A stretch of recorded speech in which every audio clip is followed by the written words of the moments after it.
Assalamu alaikum, good afternoon listeners. It's me Suleiman Ben Swale coming back on Facebook Live. Today is Thursday, the 28th of April 2022. The time is just gone about 34 minutes past 3 in the afternoon in Birmingham, England. If you just give me a minute, let me share this video and we can start the program.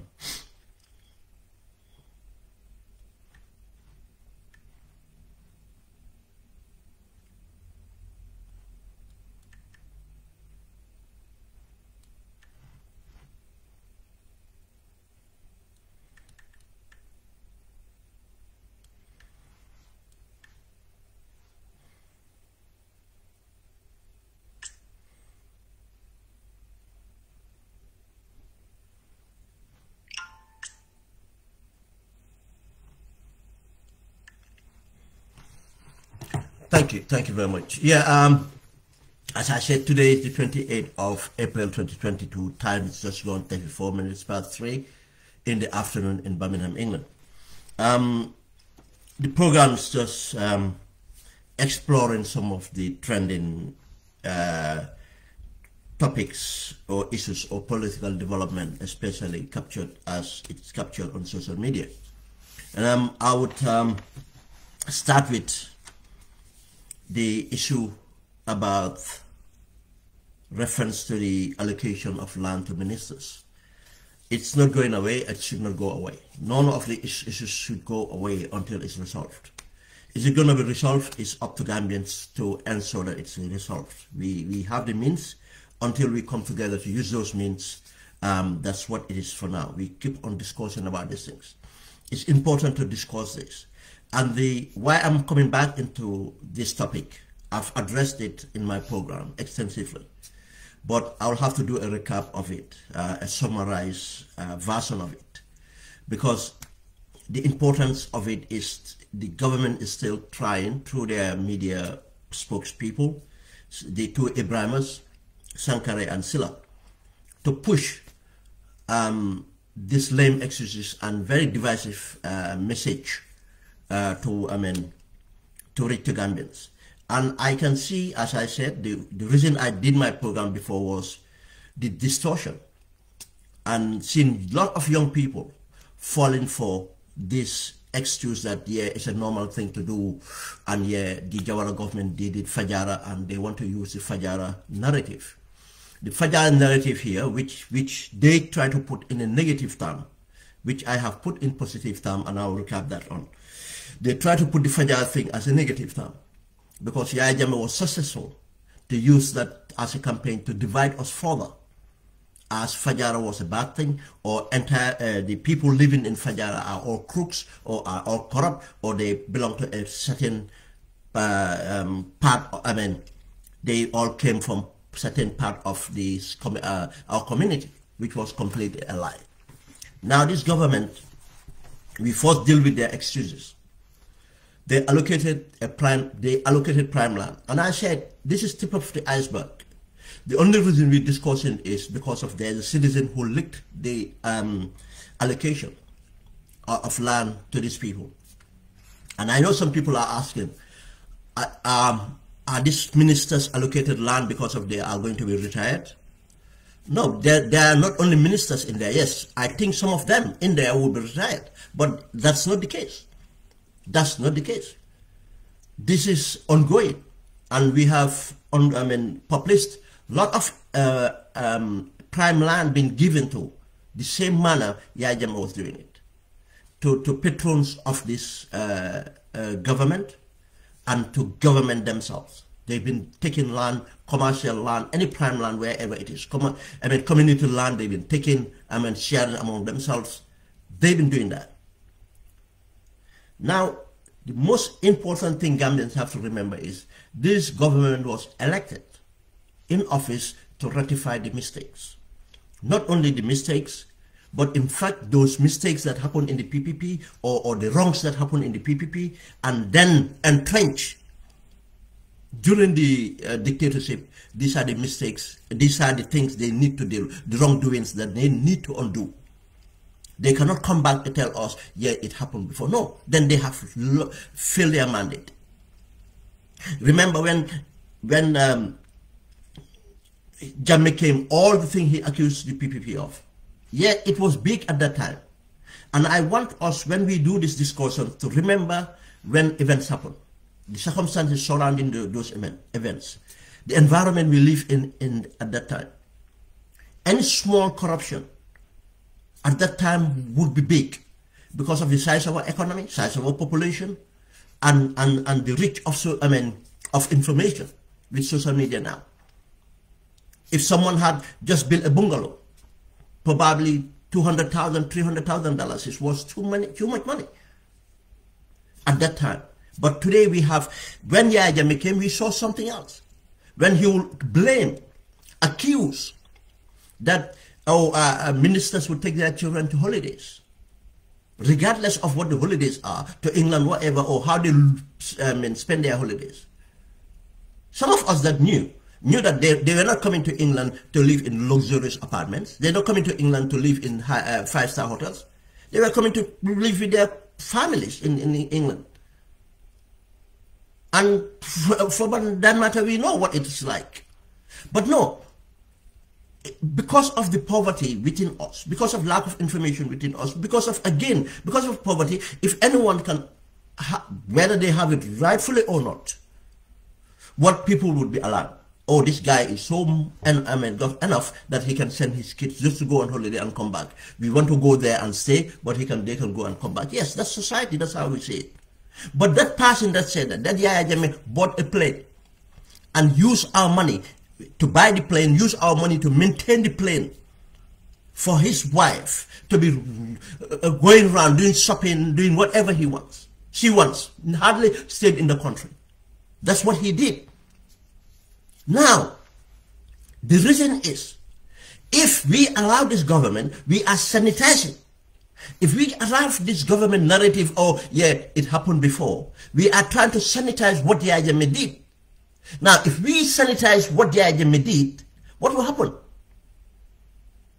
This government will get away with everything they want. And who suffers? Gambia suffer. You see, this is what they're playing at. This government is playing at us. Oh, it happened before, oh, it happened before.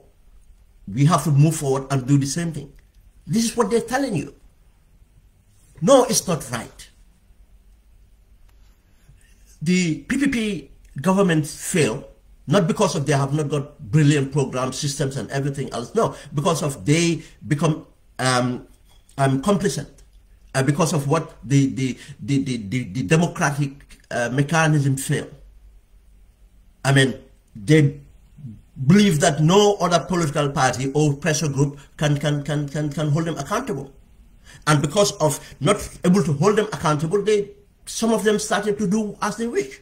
And we see the corruption coming up everywhere else. I mean, and if you look at the period, late 70s, what happened? Late 90s, what happened? Late 70s, when it happened, we had 𝐶𝐞 𝐓𝐫𝐞𝐧𝐠. Late 90s, when it happened, we had Yahya Jammeh. That's why we have to be very careful. We have to be very careful. When we start seeing ministers marrying 2 wives the same day, that's arrogance. It's not a private business. That's arrogance. Starts hearing accountant general building 2-story buildings, and the government did not reprimand him. That's what accepting the corruption. As a government, you accept the corruption. That's why we cannot excuse the governments of Sadawda, because they accepted the corruption, because those people were not reprimanded. When we see custom officers building 2 compounds at the same time, when their salary was not even $5,000. And what happens? We hear a bombshell on the Daily Observer, 10 custom officers sent home, and nothing comes out of it. And if you look at the names of the custom officers, they are all related, not by tribe, but by marriage. You see, it was never a tribal thing. It was nepotism. We have institutions that done well, which we have to recognize.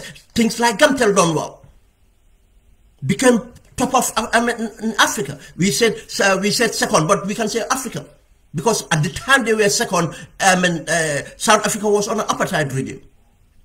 It was not even run by Africans. But not enough.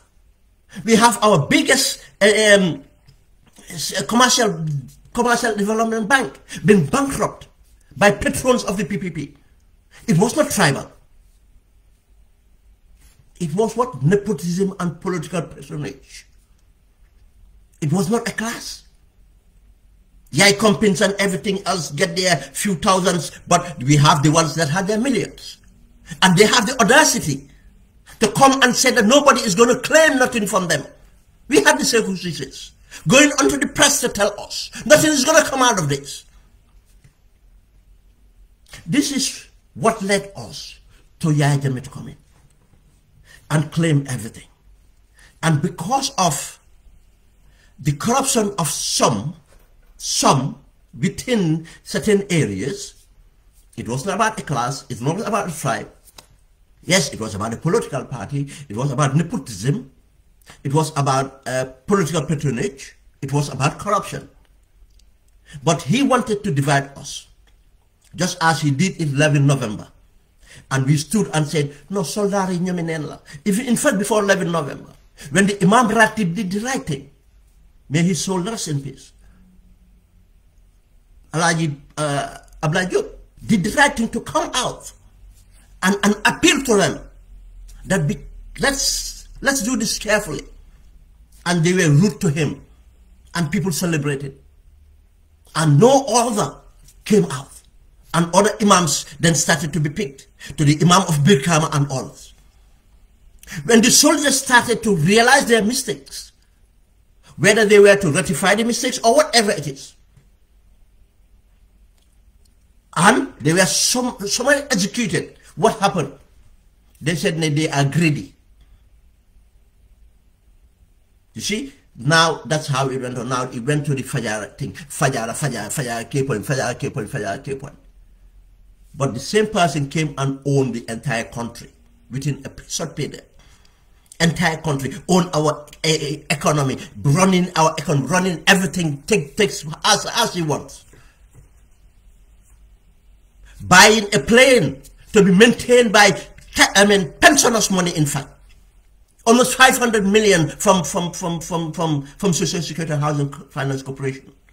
An institution that was built by the PPP, that he termed corrupt. That institution that have made differences in that country. Part of the PPP social mobility programs. Part of the PPP social mobility programs. Now we have this government coming to tell us everything else, yes, should be to continue. Yes, that's their plan. And we'll talk about the cabinet appointments. That's their plan. And I saw somewhere on headline newspapers, yet Vision 2020 is going to be forwarded to Vision 2050. What did that tell you? What did that tell you? Now their vision now is from Vision 2020 to Vision 2050. Obviously. That's what their plan are. And that's no vision. That's no vision. That's no vision. And we'll look at that. Now, why did we say that everything else is wrong? First, their excuse was, look, they have a mandate, and mandate is to reform, and reform every other thing that went wrong.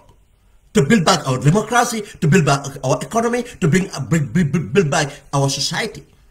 That's why we looked at it to say security sector reforms. We know the role security sector played in entrenching a dictatorship. Not only that, and brutalizing citizens.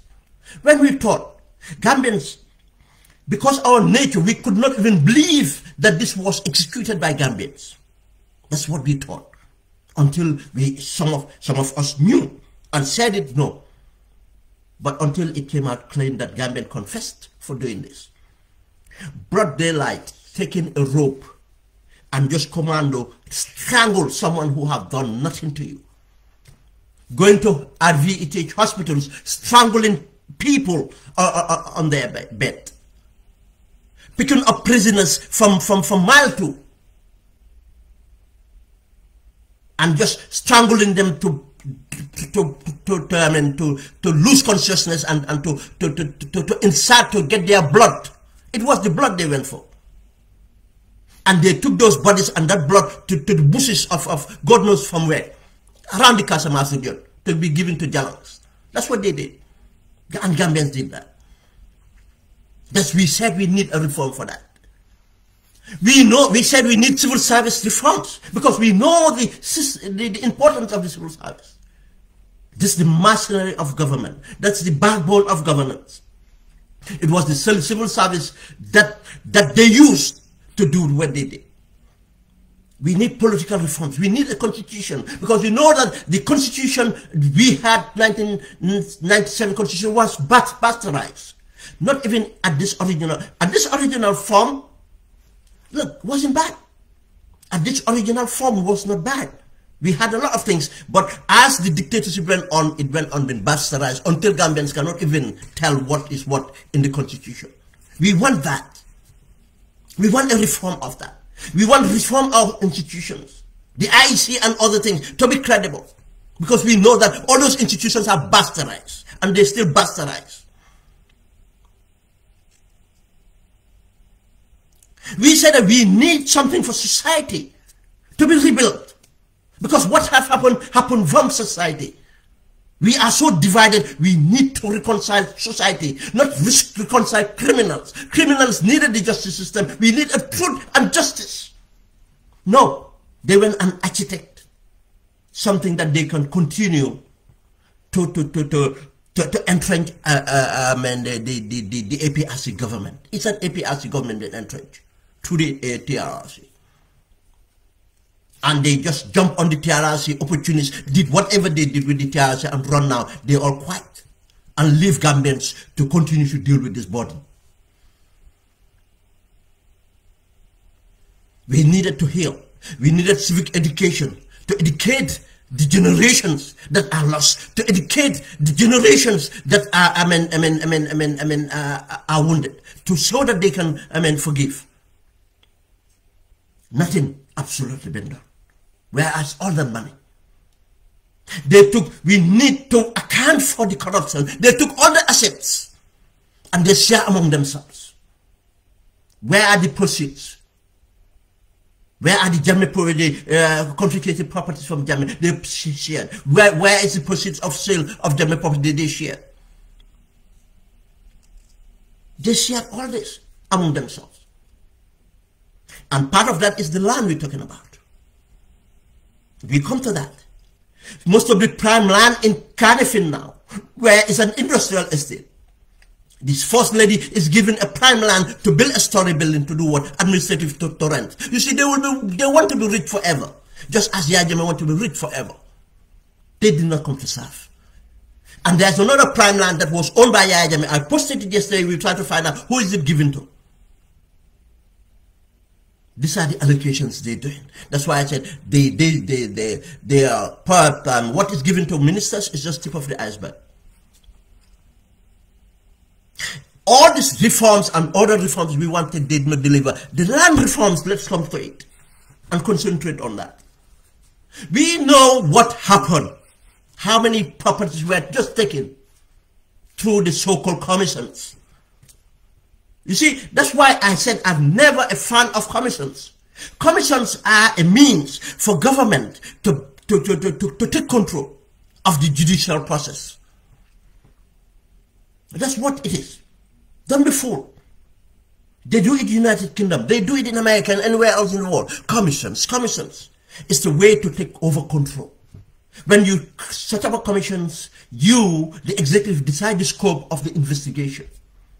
The end of the investigation, what will happen is instead of anything else, it goes back to who? The executive. The executive to do what? To decide what to do with the recommendations. They will come with a white paper for the recommendations. Now, where is the justice? Now, why did we have the separation of power? Why did we take justice away? The judiciary, sorry, why did we take judiciary away from the executive? Why did we take the legislator away from the executive? Now, no, the executive will use the legislator they will draft the legislation, take it to the legislator to be approved, giving them the powers, you see, for a commission. And now they take entire control. Now the parliament don't have any other powers. They will promise that after the white paper will come back to you. It's too late. The damage is done. The momentum have been lost. People have forgotten, or people have concentrated on other things. Now the government will have its right. Many commissions. What was those outcomes of those Jammeh commissions? To have control over things. Accuse people he wants. And we move on from there. Take properties and everything else. We have victims of people because of the speculation, land speculation, people to people. Alcalo selling land to 10, 20 people.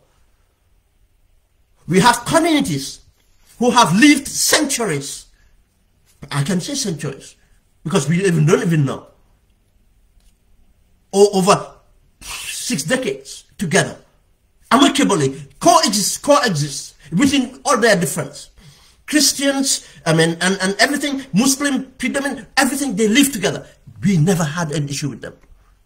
Manjago community here, Fula community there, Mandinka community, most probably the founders on the land or the alcalos of the place. Now the Fulas would be there with their cattle, with their other cultures. The Manjagos would be there with their religion different from these two communities, with their pigs and other these things, and we live amicably. But the minute land speculation come out, we had troubles.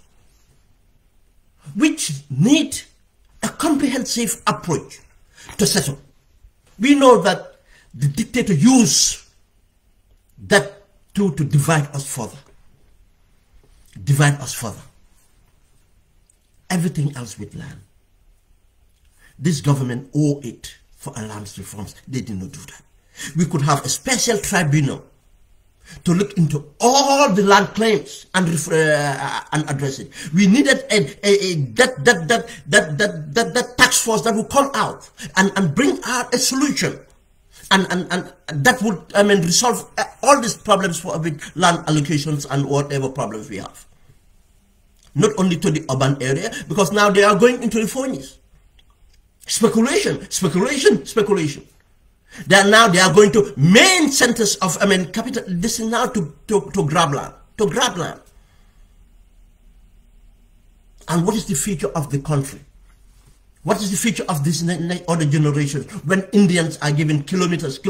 I cannot call it hectares anymore. If you call it hectares, it's small. It's kilometers of land being given to Indians, Iranians, whatever comes. What's our strategic development plan when we don't have anything to zonalize? But because of anything, they just have lemma. All the green belt in the urban area is gone. People are choked with smoke now and dust. All the things is gone. Not only the beauty of the greenery or anything, but it's important to help us to filter that air. But no wonder we have our wind erosions, we have our water erosion. Every erosion is killing us. Look at the wind trouble we had last time. No, they're still going to cut. They are cutting our mangroves to build warehouses and everything else.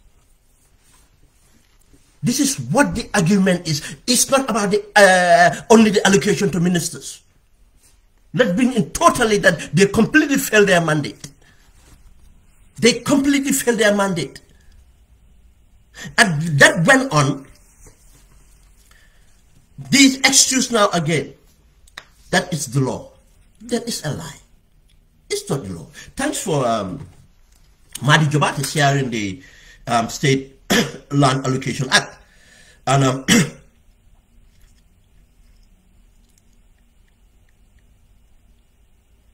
Madi Jobat signed the State Land Allocation Act. And I said this. With that act, point 4 and 5, which I'm going to read, based on point 4 and 5, none of those on that list would qualify for land being allocated. But let's assure that. They say that, no, because of the ministers are in need of land, they don't have place to live. It's a lie. Where are they living now? Average Gambians are renting. If they are renting, they have the money to rent actually. They are paid per diems. They are paid a better salary than any other Gambians. Most of them don't have any qualifications anyway. Or the qualifications they have, even they cannot have more than that money in the open market. That's why they are ministers. Why would we give them anything else? And most of them have land already, or they live somewhere and they have properties. If any one of them said they don't have a property, they're lying. Rest assured that. We look at this. 4 said this. It's too small to read. I'm struggling here. Number 4 said, a person who sold, assigned, or transfer his or her allocation land shall not be considered for allocation again up to 5 years from the date of sales, assignment, or transfer of land. If any of these people in there, that list, look at the list, tell me that they have not have a land last 5 years, or if they had a land within 5 years, they did not get rid of that land to qualify for something else. One, this is just to pick on that, but the main one is number 5. A person who has not been allocated a plot of land by the government, but have more than one plot of land in his or her name, whether under freehold or leasehold title, shall not be considered for allocation of land. means that any person that have acquired land from an alcalo or any other way, it's a freehold. It's a, whatever title hold you got, you should not be allocated land. Tell me one person in that list. People like 𝐶𝐿, he just don't have a land. He have properties. He have properties that he put his family in and everything. He have properties that he rented. He have even commercial properties he rented. Why give 𝐶𝐿 a land? Aissatou Touré have properties. He's building a private clinic. He's building a private clinic. Aissatou Touré, the vice president, have properties. Not property, properties. Tell me who in there. That's a lie. It's not a law. It's not the law. They have not followed the law. The land, again, was taken through a commission. Yahya Jammeh constituted that commission, the Mahoney Commission, because of what? Problem of land. He said he wanted to resolve the problem of land. He was lying. He wanted to identify and have an access to control the land. And the commission gave him that. And when he had control over the land, what he did do? He confiscated the land. When they confiscated the land, the authority reversed back to the executive. Remember, the executive is not only the president. The executive is the people he appointed in cabinet. And go and look at our land act. Go and look at our legislations.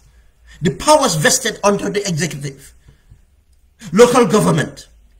Go and look at the Local Government Amendment Act and see what the Yahya did with the constitution. That's why we need a constitution. Gave him power. He confiscated that prime land due to speculation, knowing that the prices will appreciate to billions as time goes on. He said it. Now, part of that land was allocated for former ministers. I've seen the map. The Omar Sy, late health minister, the Sirawali Ndaus, I think even Tangara.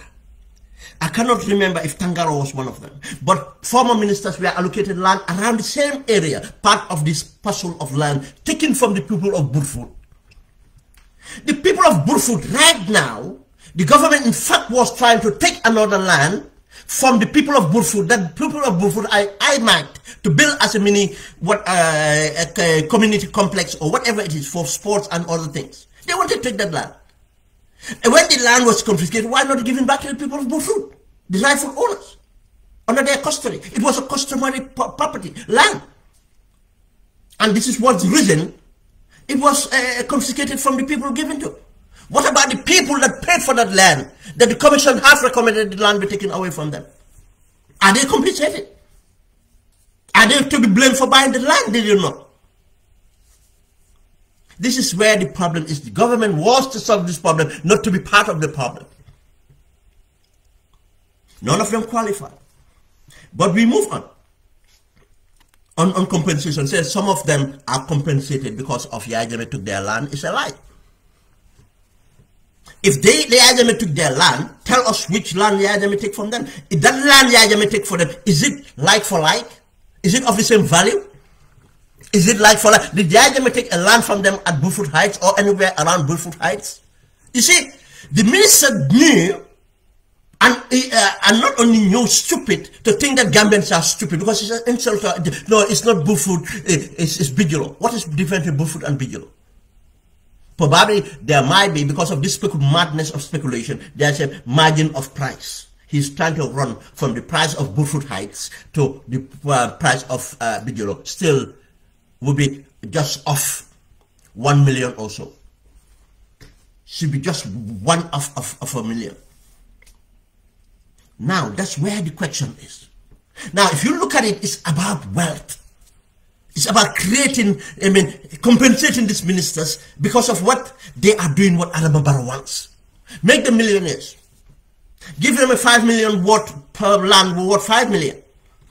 For nothing. They already have this much. And what do? That's not enough. Because none other people, the government did not go out to say, let's try and work out how people, as I say, a tribunal and other things to be done in order to regulate the market or to do this order. They did not do that. They choose the ministers. Why not the Africans? And not only that, this government went on to take land from victims of Yahya Jammeh. You know, some of the land that was meant to be accounted for, they deliberately leave some of this land away from the Jammeh Commission. Even the land they took to the Jammeh Commission, now we know that they took it among themselves or sell it among themselves, lower prices, and the money now is evaporated. It's gone. Not only that. Now, some of the land was not even put to the Jammeh Commission. They are disputed lands, they left it there. Now they are going against that land. The family of Korosise, I tell you this, the family of Korosise had a land in Kodu. That land they had before 1994, around 1992-93. And the reason for that land was that Koro's father was a headmaster. And to retire, they wanted to build a school in the community of Kodu to continue the service to the community. Obviously, 1994 happened, and we all know what followed with their family. And technically, they were all in exile. But even when in exile, they were paying their rates. Yahya Jammeh did not take the land from them. They have fenced the land. They have put someone to look after the land. Until Yahya Jammeh left 2016. By 2017, they already come with even a bigger master plan.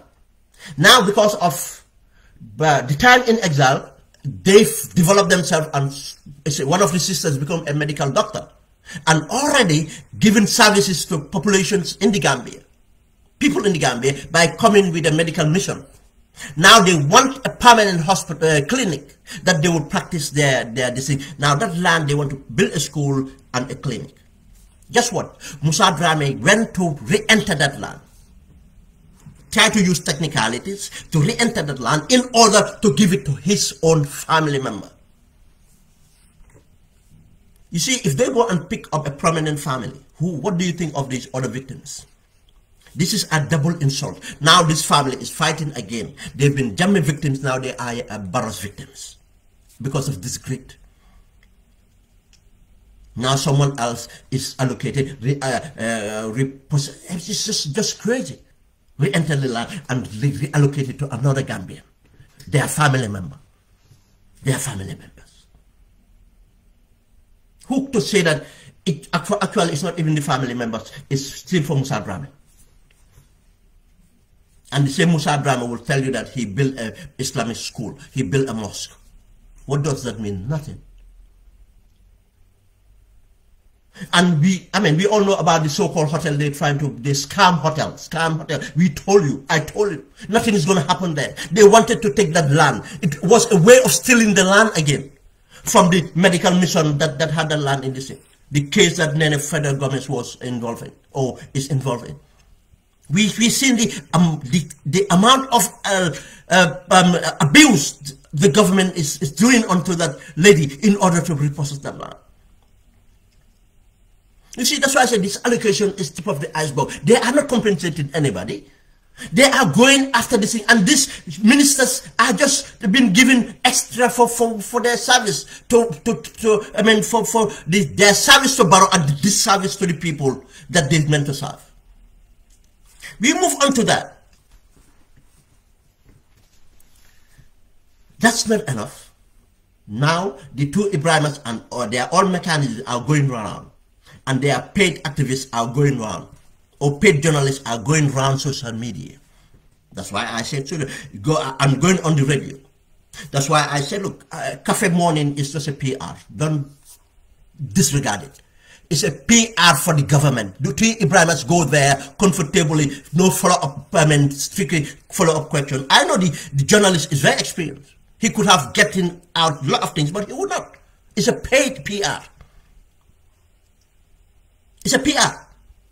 Just as they advertising, dishonestly advertising the OIC, but they will not tell you a date for the OIC hosting of this. You think an international conference will be hosted within the year, a date is not given? Within the year, a date is not given, and a journalist, seasonal journalist, allowed that to be played on your media. Yes, oh yeah, it's, you know, the money comes, you don't care, because you know that that's a lie.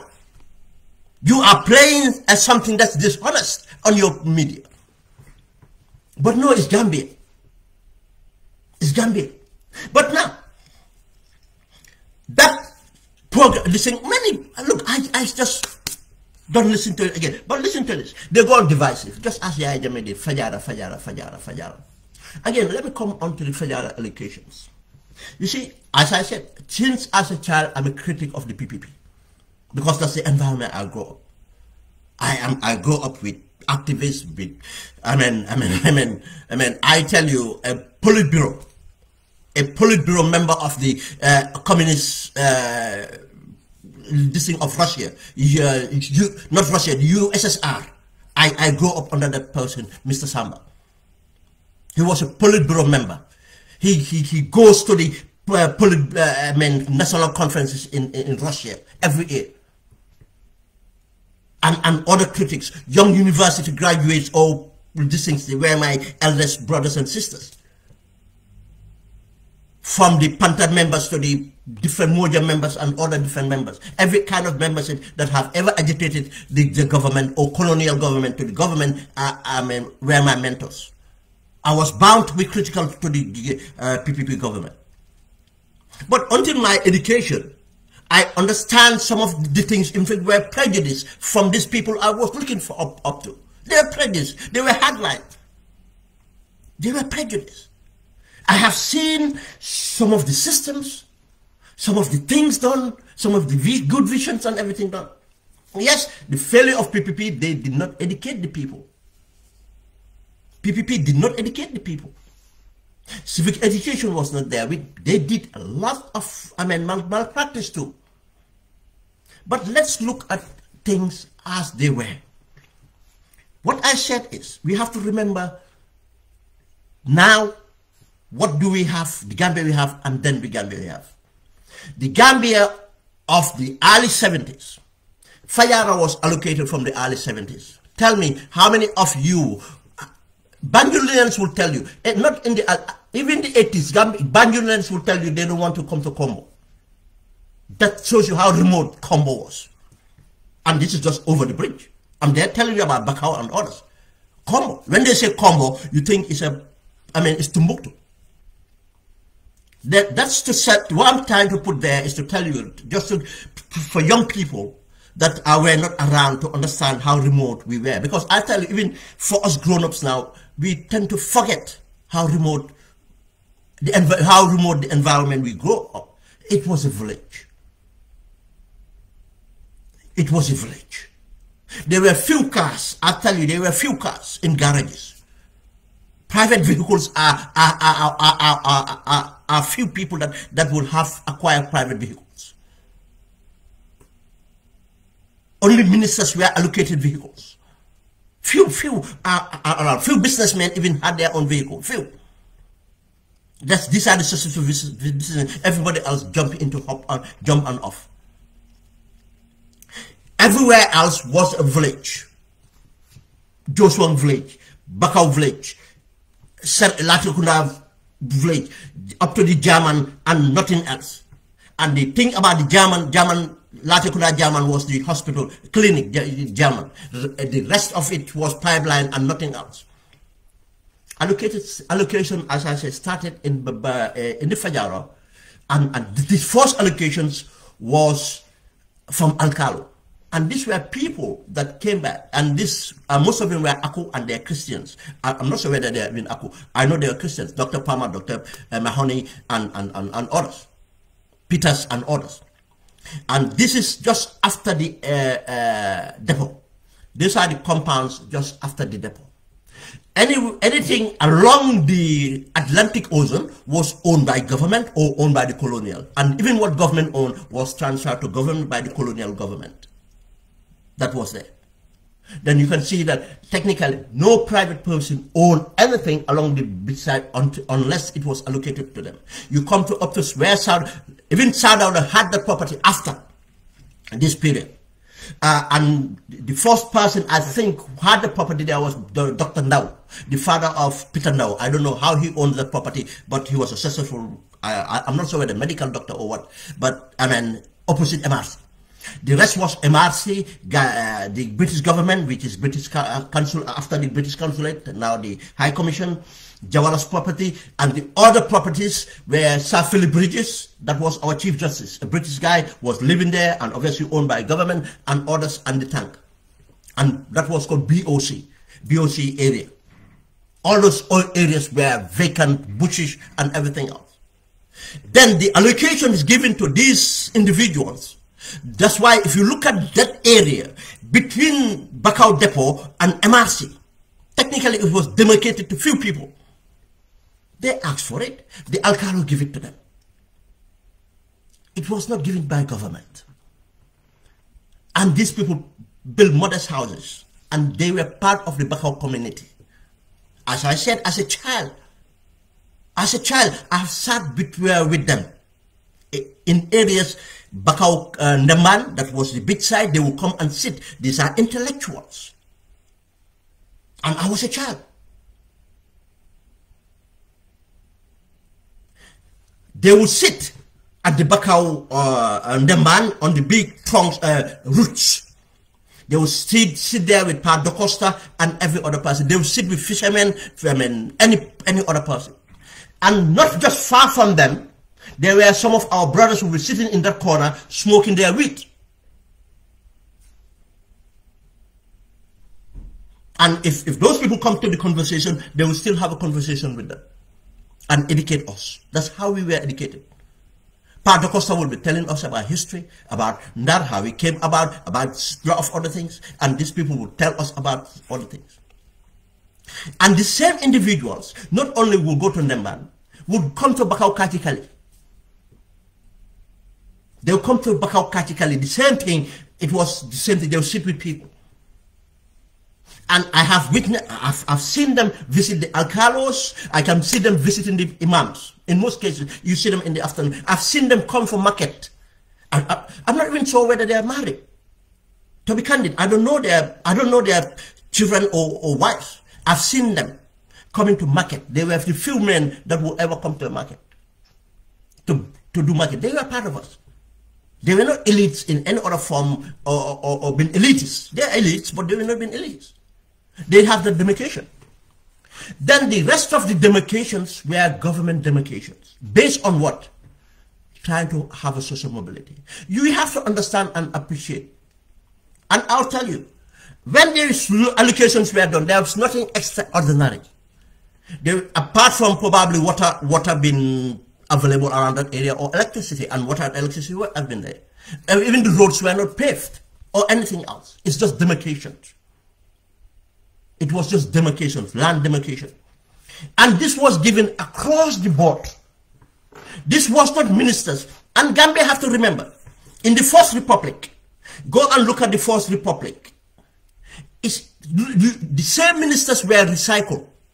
Technically, it was the same ministers recycled. They'll be moved from one position to another, or this time around you are dropped, next time around you come in. That's why up to 1994 we have the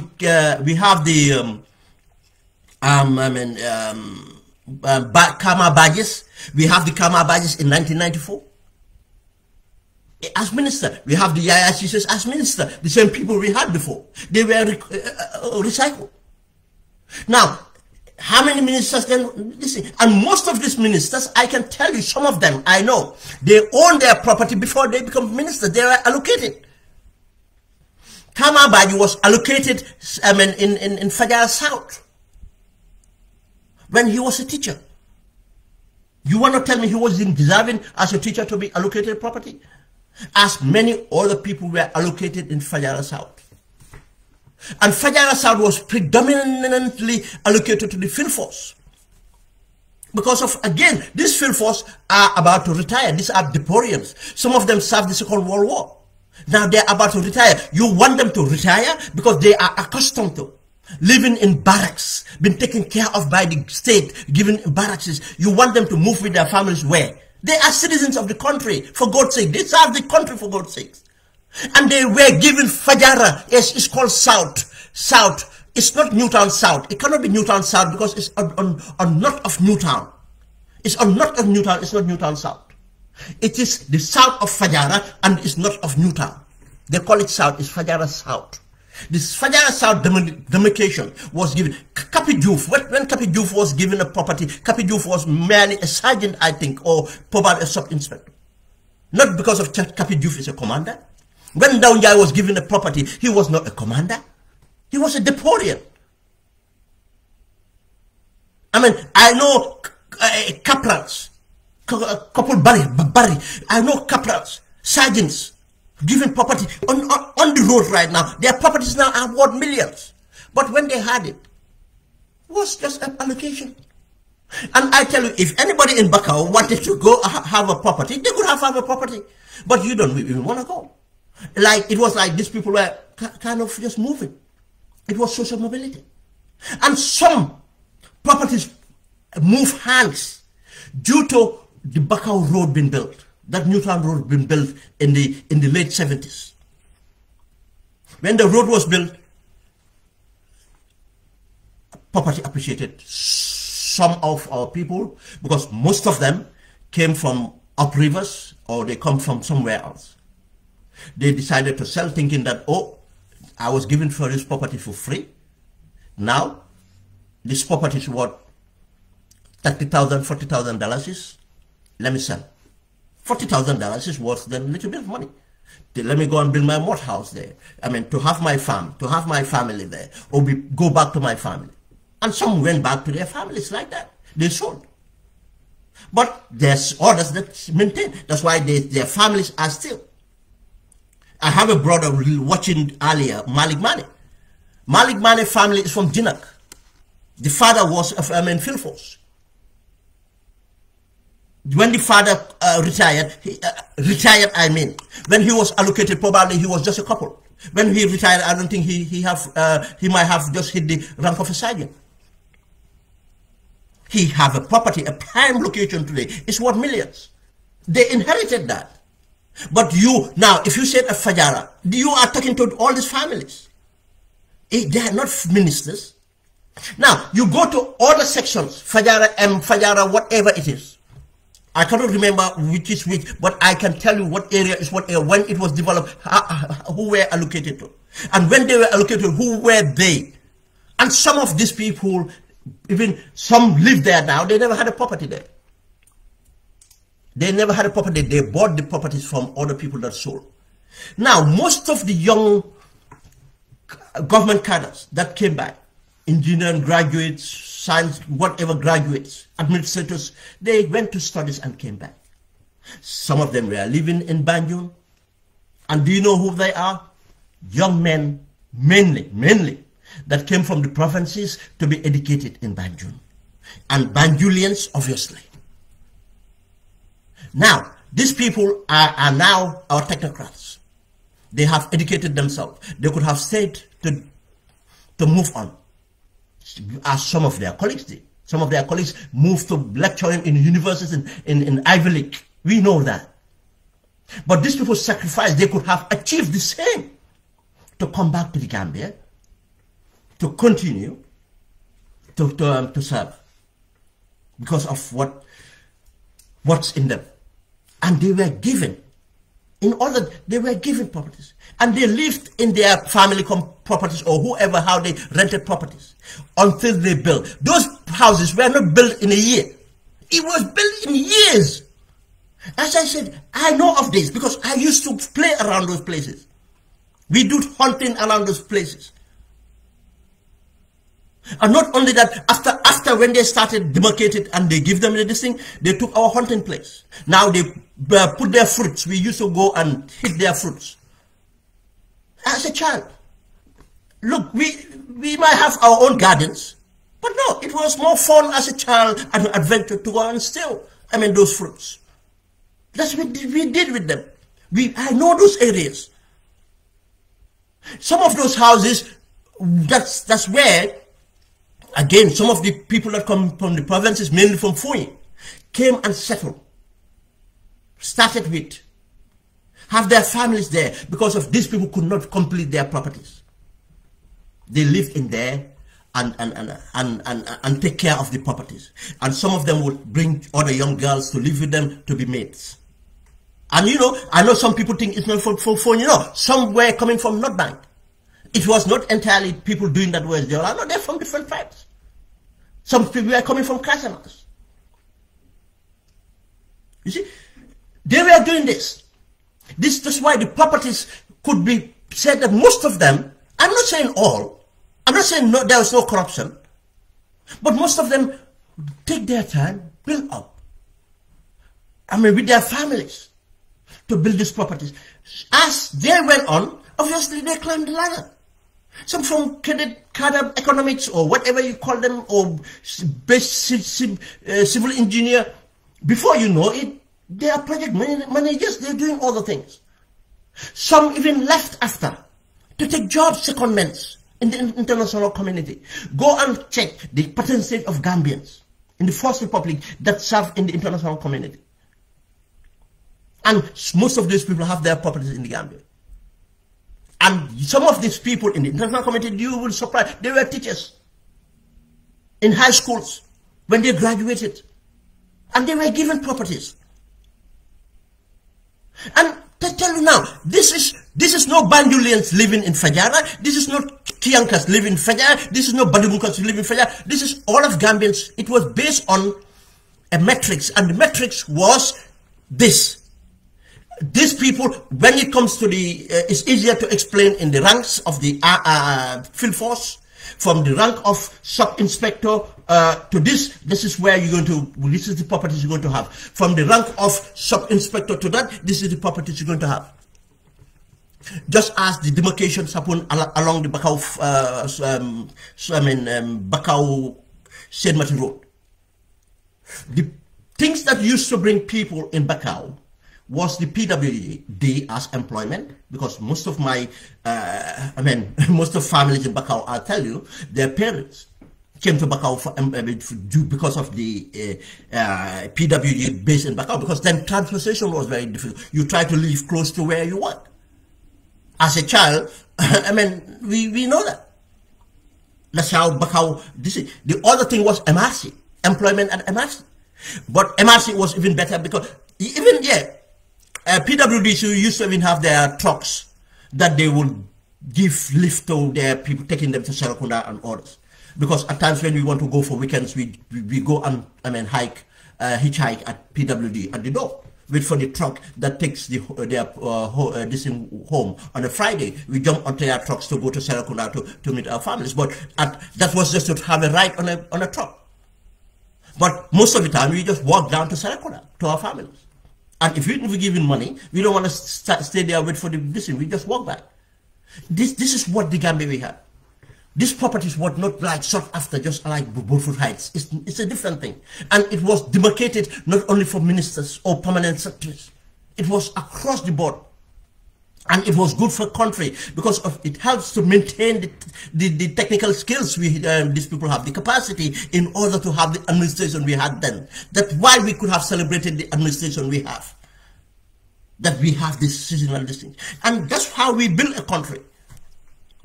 Then they use this divisiveness to say, yes, just as Fajara. And they are paid activists or paid journalists coming out, whoever your father was allocated should not say anything is a lie. I say that if your father was allocated rightly, deservingly, you have something to be proud of. If your father was not corrupt, you have something to be proud of. You will not allow people to silence us. Yes, this malpractice of PPP2, that's why we're saying that we are here today. When the likes of 𝐶𝐻, then likes of Abu Dentin, the likes of Seni Dabo, Jahali Pachal and others, the likes of those people did what they did. Because of, why do we say that? Because we know that their salaries did not give them the wealth they just magically have because of they had those projects or they run those projects. And those projects were run dry. You see, if those projects were run successful today, Jahali Pachal would be something else.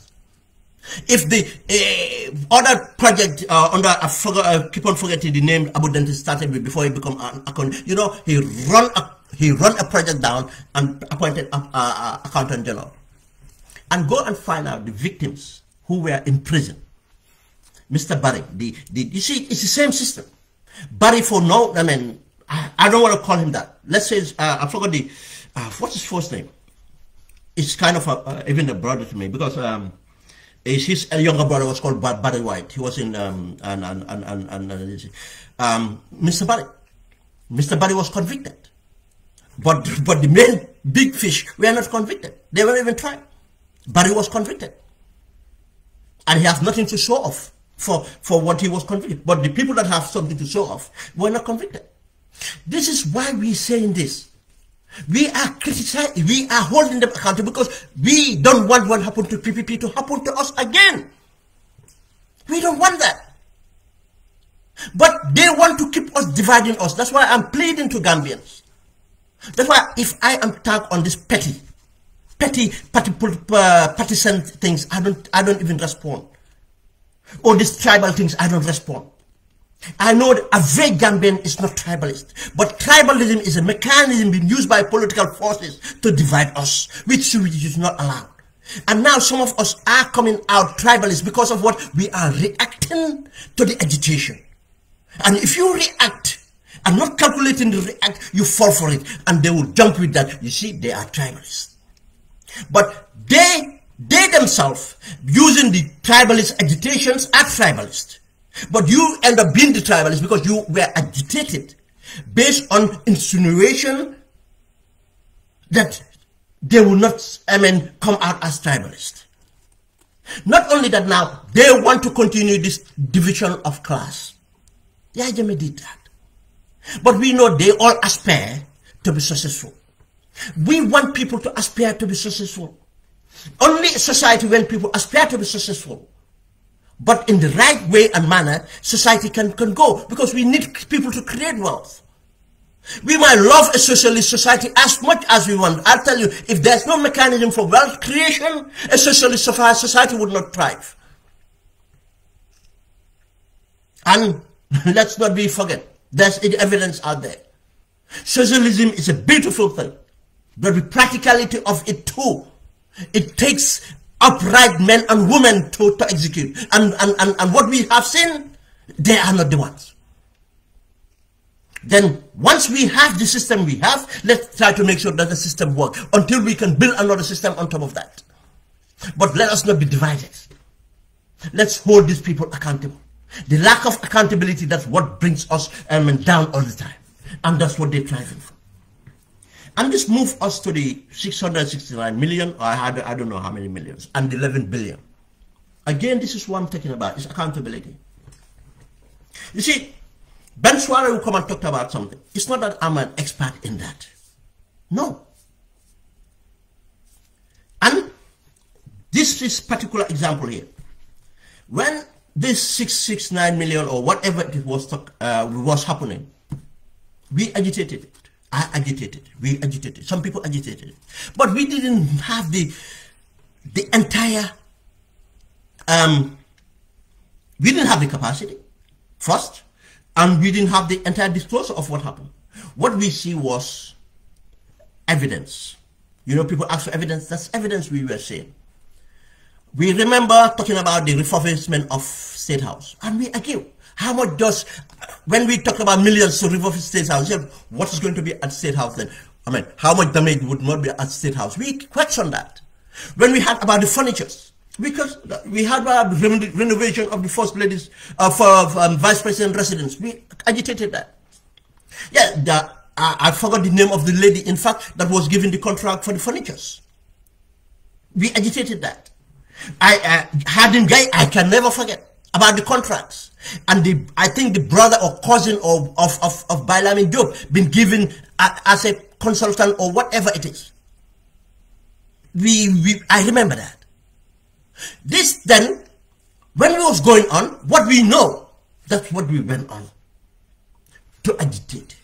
But we cannot, yes, we are part of the process of holding accountability, but it cannot only rest onto the ordinary Gambian to do. That's why we ask the mechanisms we have in place to be effective in order to hold them accountable. If not, what the government knows, just as the excuse they came about, is a lazy excuse, it's an incompetent excuse. Oh no, this thing happened in 2016. You know why? They know they lie. But because they can insult our intelligence, knowing that, look, Gambians, tomorrow we are going to do a bigger one. We're going to do a bigger poo-poo, and they will smell it. The smell of the poo-poo will distract them, in fact. Before they see the poo-poo, God will move on. This is a game they're playing, and it's a very dangerous game. I'll come to that. As much as we know. Hello, Muslim. Okay, I'm on live here. All right. We know the game they play. You see, what I mean about the mechanism, that's why we need a parliament that can hold accountability. That's why we need political parties to be able to hold accountability. That's why we need civil society to able to hold accountability. That's why we need citizens to be conscious, to be able to hold them accountable. That's why we need the citizens to be able to put pressure, civil society to put pressure, parliament to put pressure to the police to act on the cases of corruption. That's the only way we can do it. If not, yes, we will talk and talk and talk. You know what? That's what we can do. And the people that fail to do what they do, that's for them to be held accountable tomorrow. My point is here, don't say that nothing will come out of it. I'm not going to say anything. I'm not going to do anything. No, do what you should do. And the others to fail to do what they do, then when accountability comes in different forms and times. When our posterity, years to come, our sons and daughters will be looking back and say, what did my dad do about this? What did the generation do? Oh, certain names will pop up. Oh, this generation, some of them too. Oh, this society organization did this, and who were in that? This parliament did that. Who were in that? Who was where? That's why it matters. We have to raise issues. We have to use the process and procedures. That's what democracy is, and that's what accountability is. Accountability has to be on records. If you don't raise it, it's not on records. Then it will be easier for them to do. We don't stop them. We can stop them. If you act collectively, we can stop them. But if we don't act collectively, we still hold them accountable. Because they will have to react to our agitation or our queries. And if they react, they will expose themselves more because they're going to lie about it, because they're not going to tell us the truth. Or if they react, they can do and minimize the damage and try to rectify it. But this is a very big one. Again, the point of accountability here, again, the difference is here. When the finance minister came out, you see, when it broke, they left it to flow. They left it to flow. If I had time, let me just try this. Just bear me a minute. Because when it broke, I just made a post. I think it's important to bring that up. It will show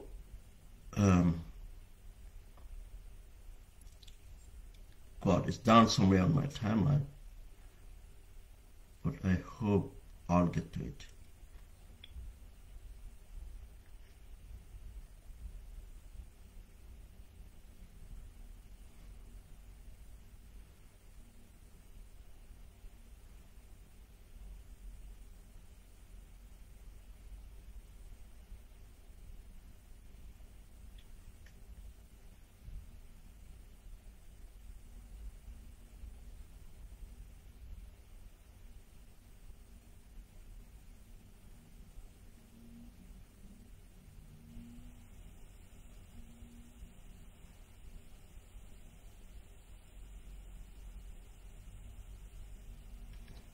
I think I'm almost there.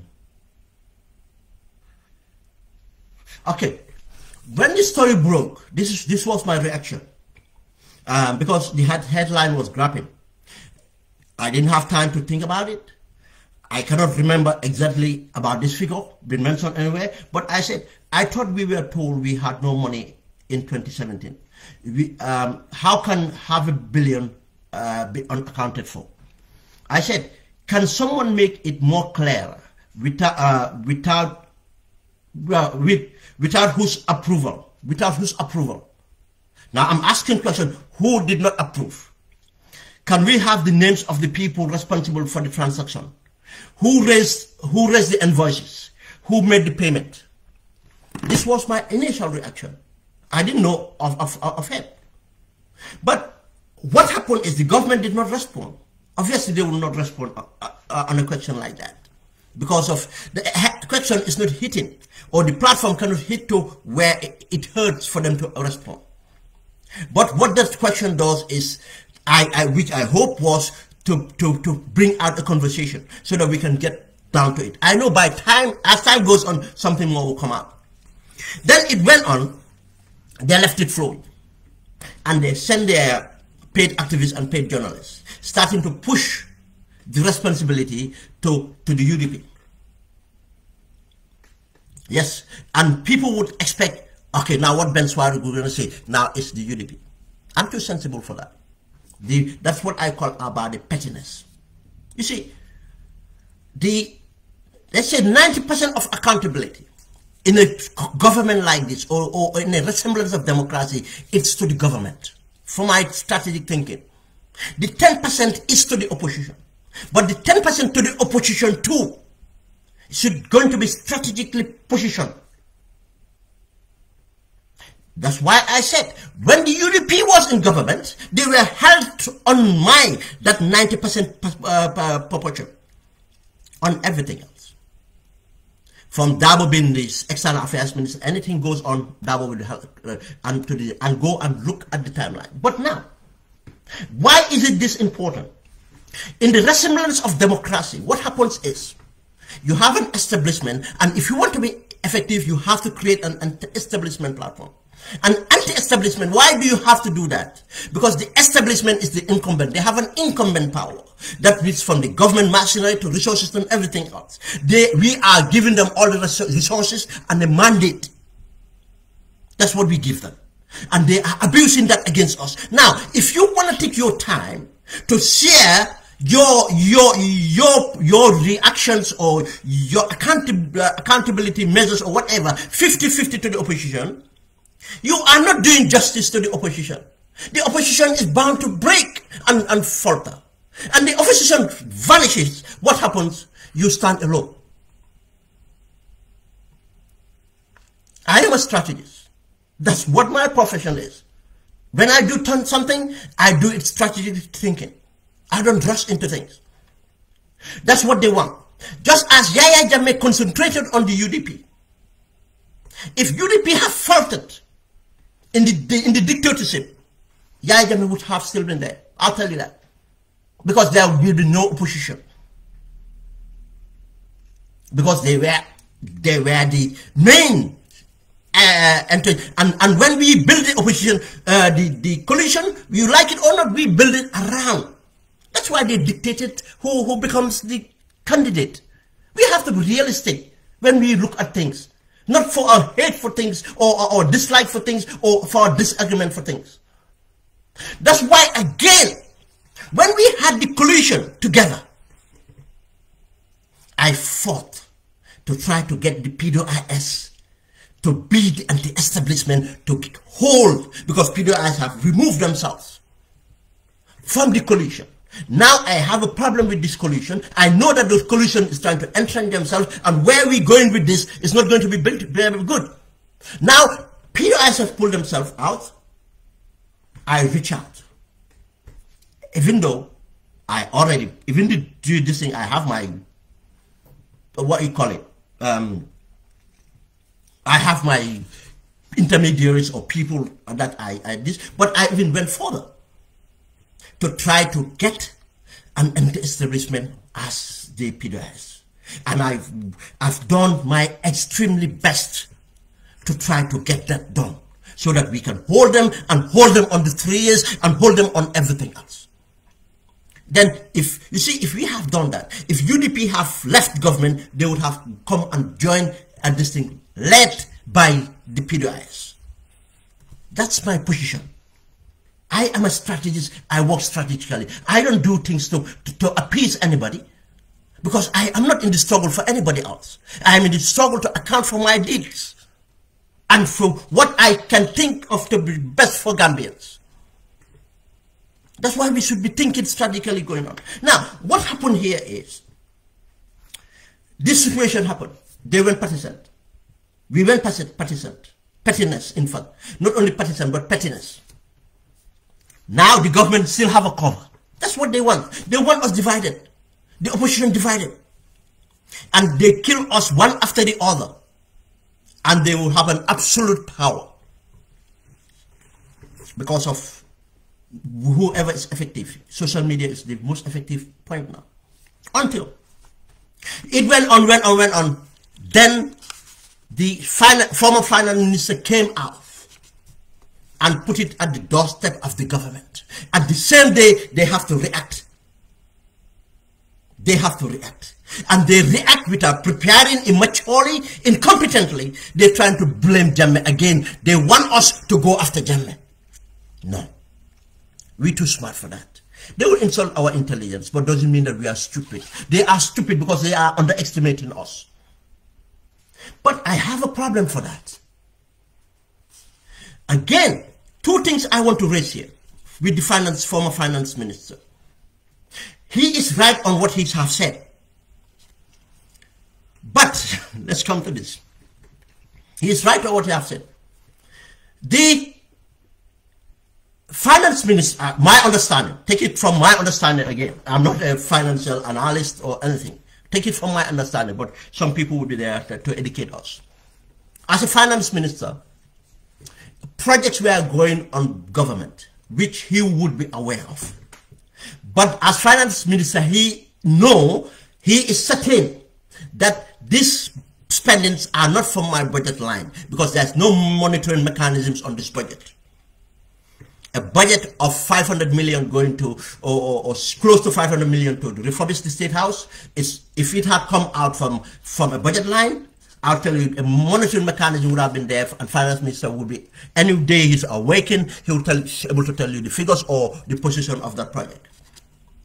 It was not his this thing. What have happened, and it's, if anyone want to understand it more, you can go to Mulligan. They have done the proof, to assess it. What will happen is, in order for Yahya Jammeh to able to do what he does, it was to open different accounts, commercial bank accounts. Now, so that not only because he was avoiding some other monitors. It's not about the internal monitors, the internal audit or government or the people. It was the international auditors. Now, what goes central bank, what central banks have, that's what they go and monitor. That's what they go and assess. IMF will assess that, World Bank will assess that, and other institutions will assess that. Now, he makes sure he have accounts so much so where that he can just dip in whenever he wants. And we remember when he did the tax commission, he instructed again the justice minister and others to open a special account. That's why all the special accounts were on. But when the government came under the finance minister, they said that all special accounts be closed. They sent a memo to every financial banking district to close every finance district. Now, the finance minister did that, or from the finance ministry they did that. Someone went and looked at a very lucrative account. And you see, that's the role of Alhaji Sise. That's why Barrow have Alhaji Sise. Alhaji Sise, the minute he flew into Dakar and had an audience with Barrow, it was that. I know where the dead bodies are buried. I know where the money is. I can make you rich. This was his speech. I'll tell you, technically, literally, that was his speech. Not even metaphorical. It's his speech to get that job. And I reported this again. And I know one day they'll come and want to blame. The first deal they did was in Dakar. Jammeh was running an account in Dakar. That account run in Dakar was linked to an account in Singapore or somewhere in the Far East. Alhaji Sise identified that account with what's his name? The Amadou Samba. They identified that account with the help of Samuel Sarr. That account was an account Jammeh was operating, and I think Amadou have authority on that account. And that account was one of the accounts they were using to pay Senegalese technocrats, Senegalese spies, and Senegalese for men to control the narrative and other influences in Senegal. What did they do with that account?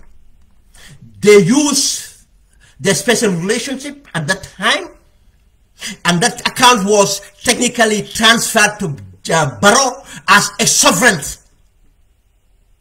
account, but under the Barrow.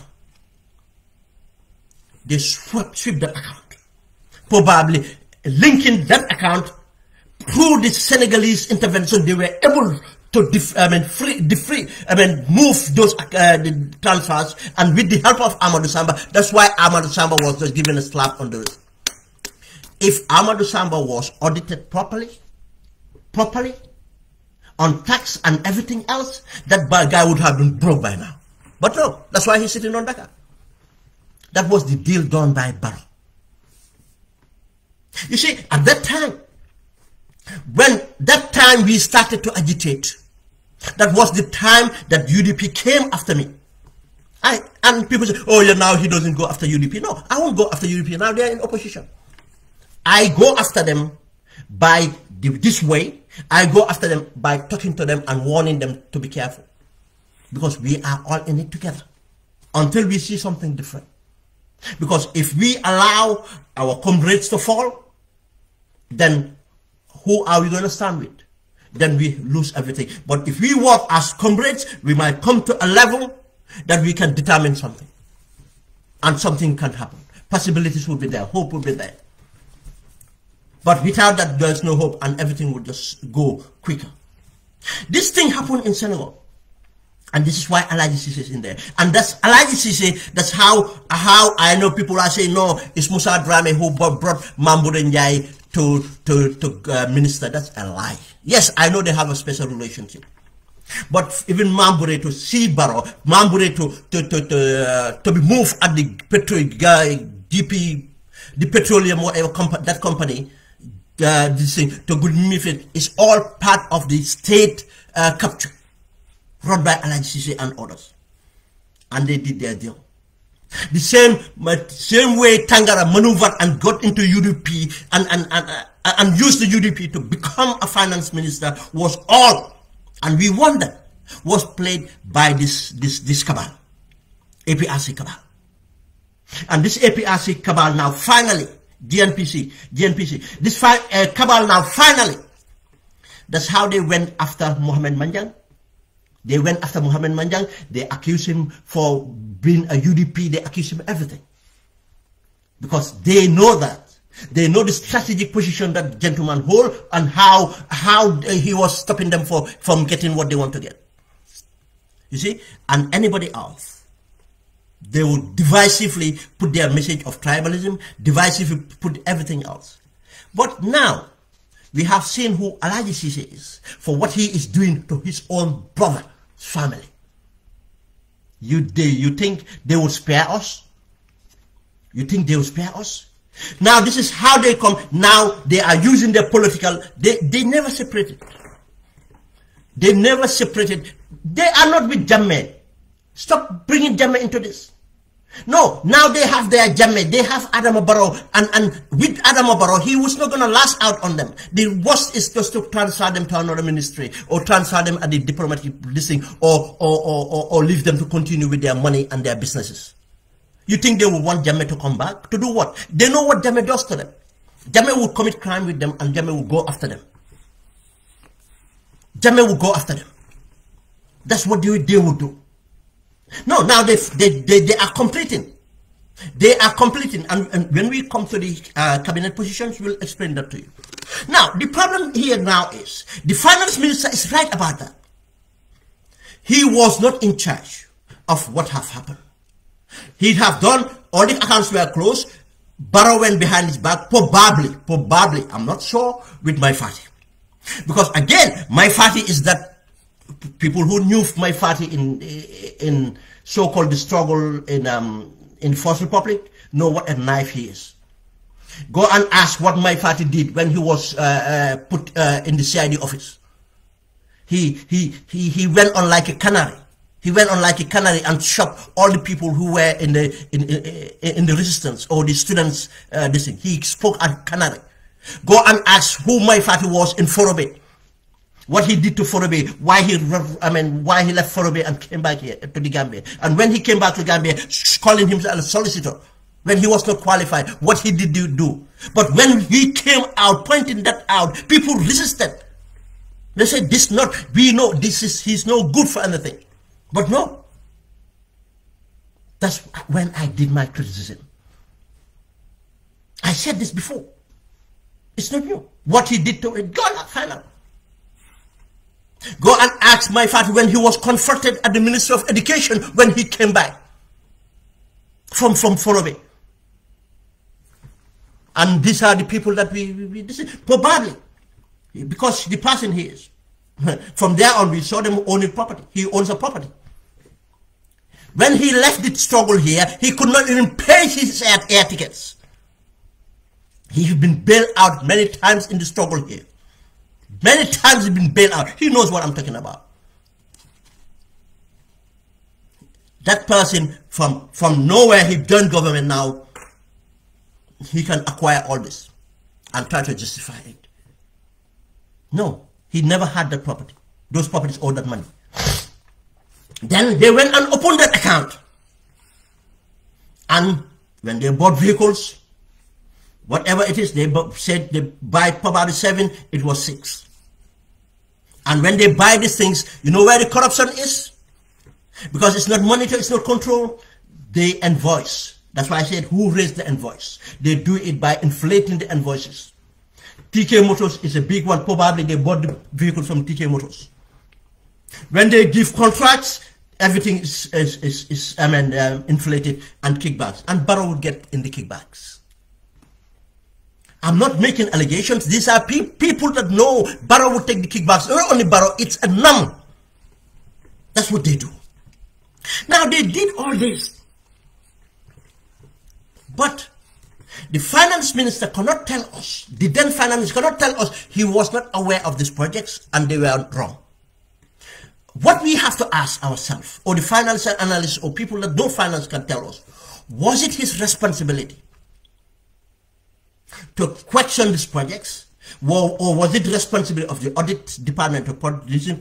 Was it responsible to raise it at cabinet? These are the arguments we should ask him. And if it was his responsibility, why he did not raise it in cabinet?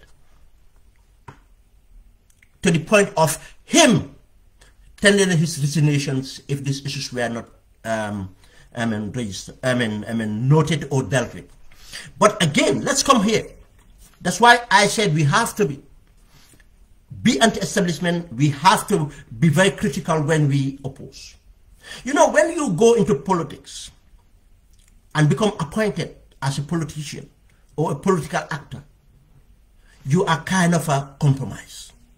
The finance minister might be aware of these projects, and he know that it's wrong, but he would say that, look, hence I am not going to be directly held accountable, and if I challenge this, I am going to rock the boat so much that my position might be untenable with the government, or my party position would not be tenable with the government. They will go after us. I'm not saying I'm saying these are possibilities. These are possibilities. Now, when we have to hold the former finance minister accountable, is whether we can qualify these questions. What was his responsibilities here? Should we hold him responsible? That finance minister that things were happening in this power of expenditure, though it was not directly his expenditure or the suggestion he had made, or proposals, or what you call it, or budget he have allocated. Should we ask questions about this? You should raise questions about this. Until we are clear about that, that's where we can hold him accountable. But again, another point I have raised up, and Gambians are still not holding on to this, is the vehicles. Yeah, the vehicles, the 57 vehicles, been forced vehicles given to Parliament. Is it 57? I don't know. To the parliamentarians. I said those vehicles are no mysterious donor. no anonymous donor. They were monies and imports done by Yahya Jammeh. I still hold on to that until an alternative fact comes out.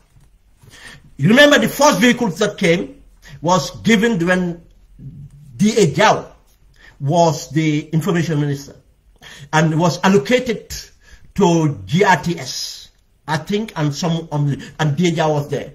Who was there? Who was there with D.A. Jao? And D.A. Jao and Ibrahim Asila. It was Yankuba Dabo of GRA. Because of the monies came through Yankuba Dabo.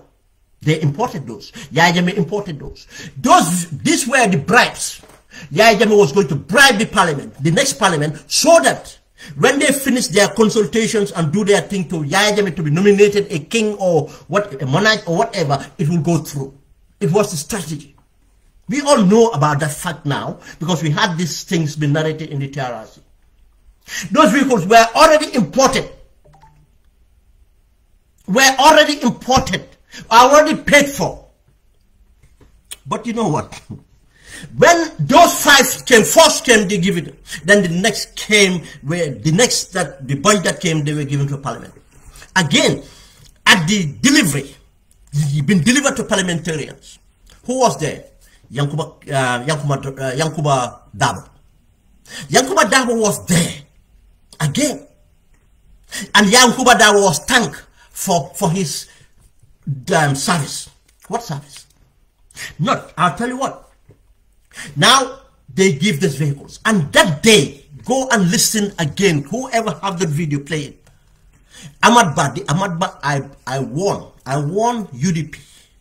I won almost every other genuine person, not even party leader, person in the struggle, who Ahmad Ba was. Be careful with Ahmad Ba. Be careful with Ahmad Ba.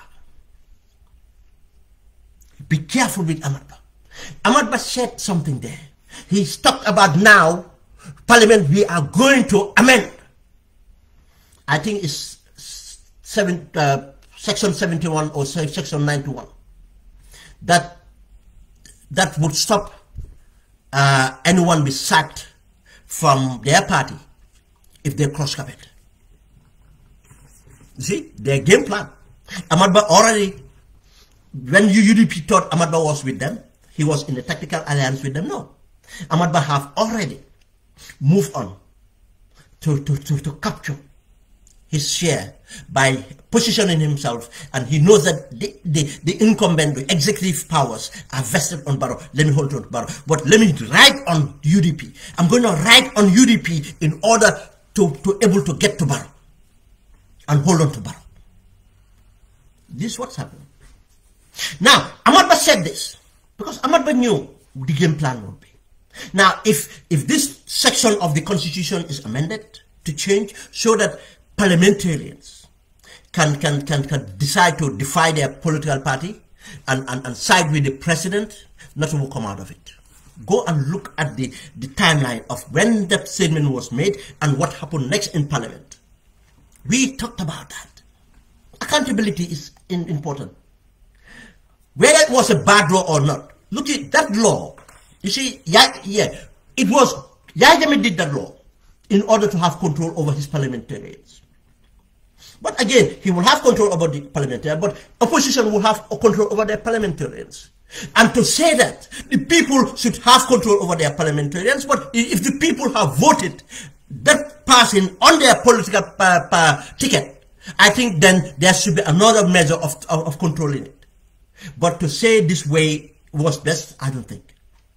The same thing happened during the PPP, when Buba Balde wanted to cross carpet.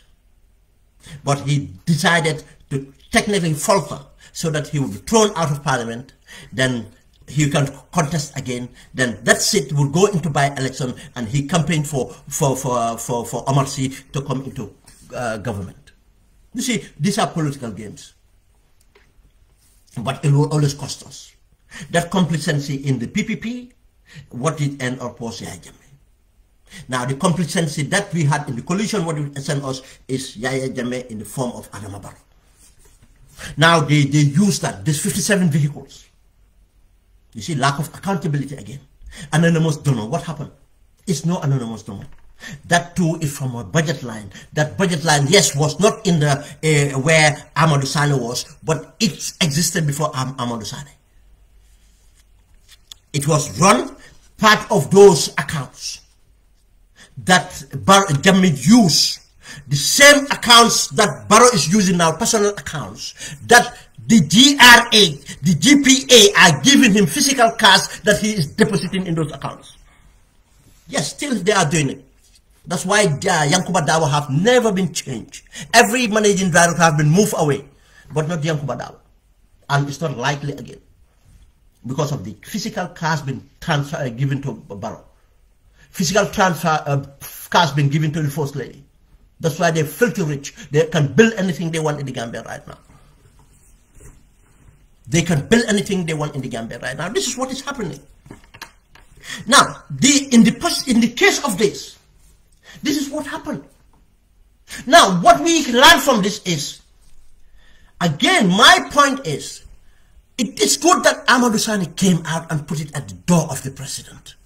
That's whenever I advocate. I said the opposition is not doing enough.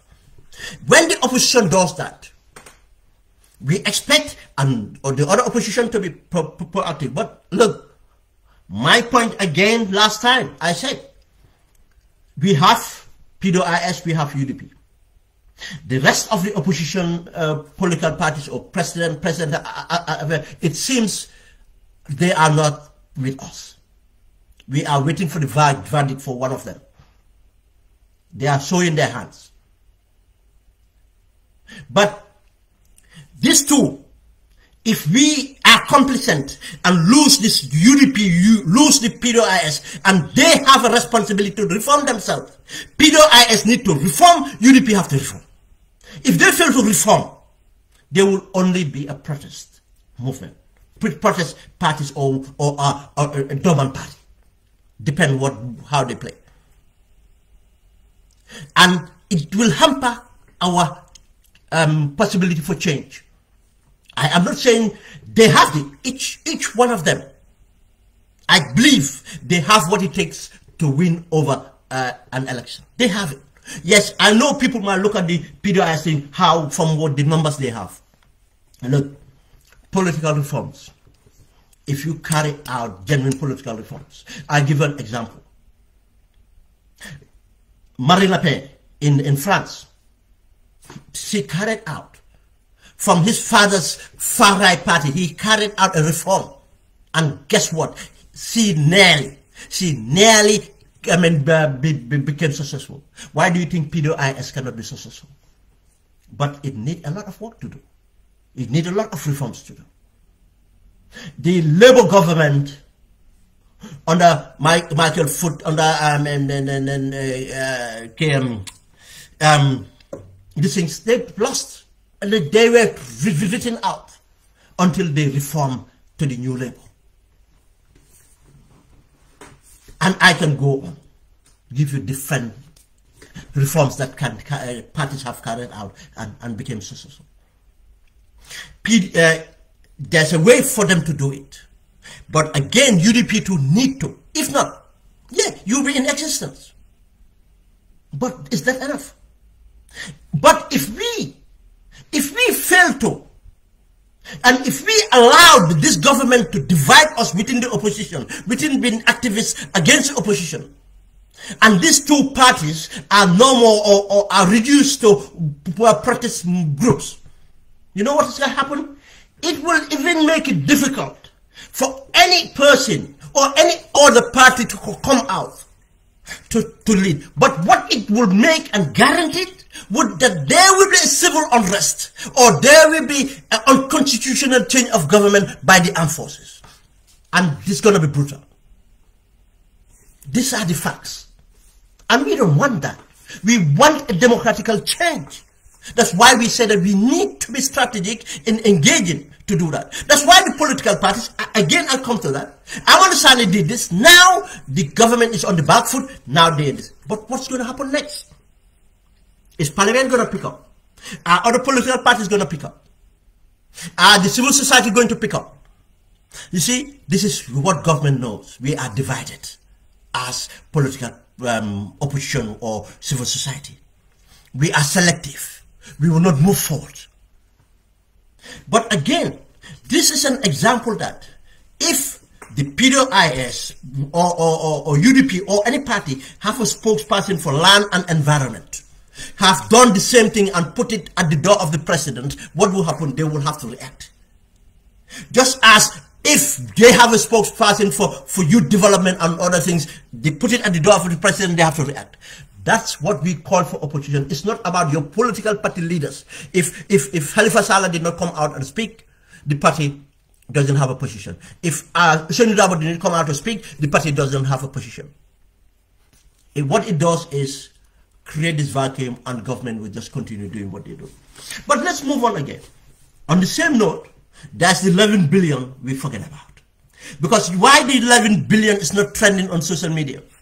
Because the 11 billion, it cannot be associated to a political party. Then are we holding government accountable? And I'll tell you, part of this 11 billion, I don't know. You see, again, I cannot tell you specifically. But this 11 billion, they said, was given to state-owned enterprise. Again, I can say that I agitated on some of these expenditures, but I cannot say it for certain. Because these expenditures are expenditures given to NAWEC, given to probably the groundnut purchasing company, what I don't know they call them, and other companies that are not performing. Are not money given to Social Security. Because when they came into power, they have an able leadership in the social security that restructured and started to reclaim. And part of the forced profits announced under the leadership of Mohamed Manyang was savings, efficient savings on operational funds. It's not about even dividends being paid from their investment. It was the operational funds, streamlined expenditure. Stop most of those expenditure, streamline it, and the revenue, the revenue portfolio went up rather than being spent. But what happened to every other state-owned enterprise? Now again, corruption. Remember again, if I am certain, very certain that it was my Ahmad Fati who went and signed between Gambia and NAWEC and Senelec contract. It was my Ahmed Fati. You see how powerful he was. And other expenditures.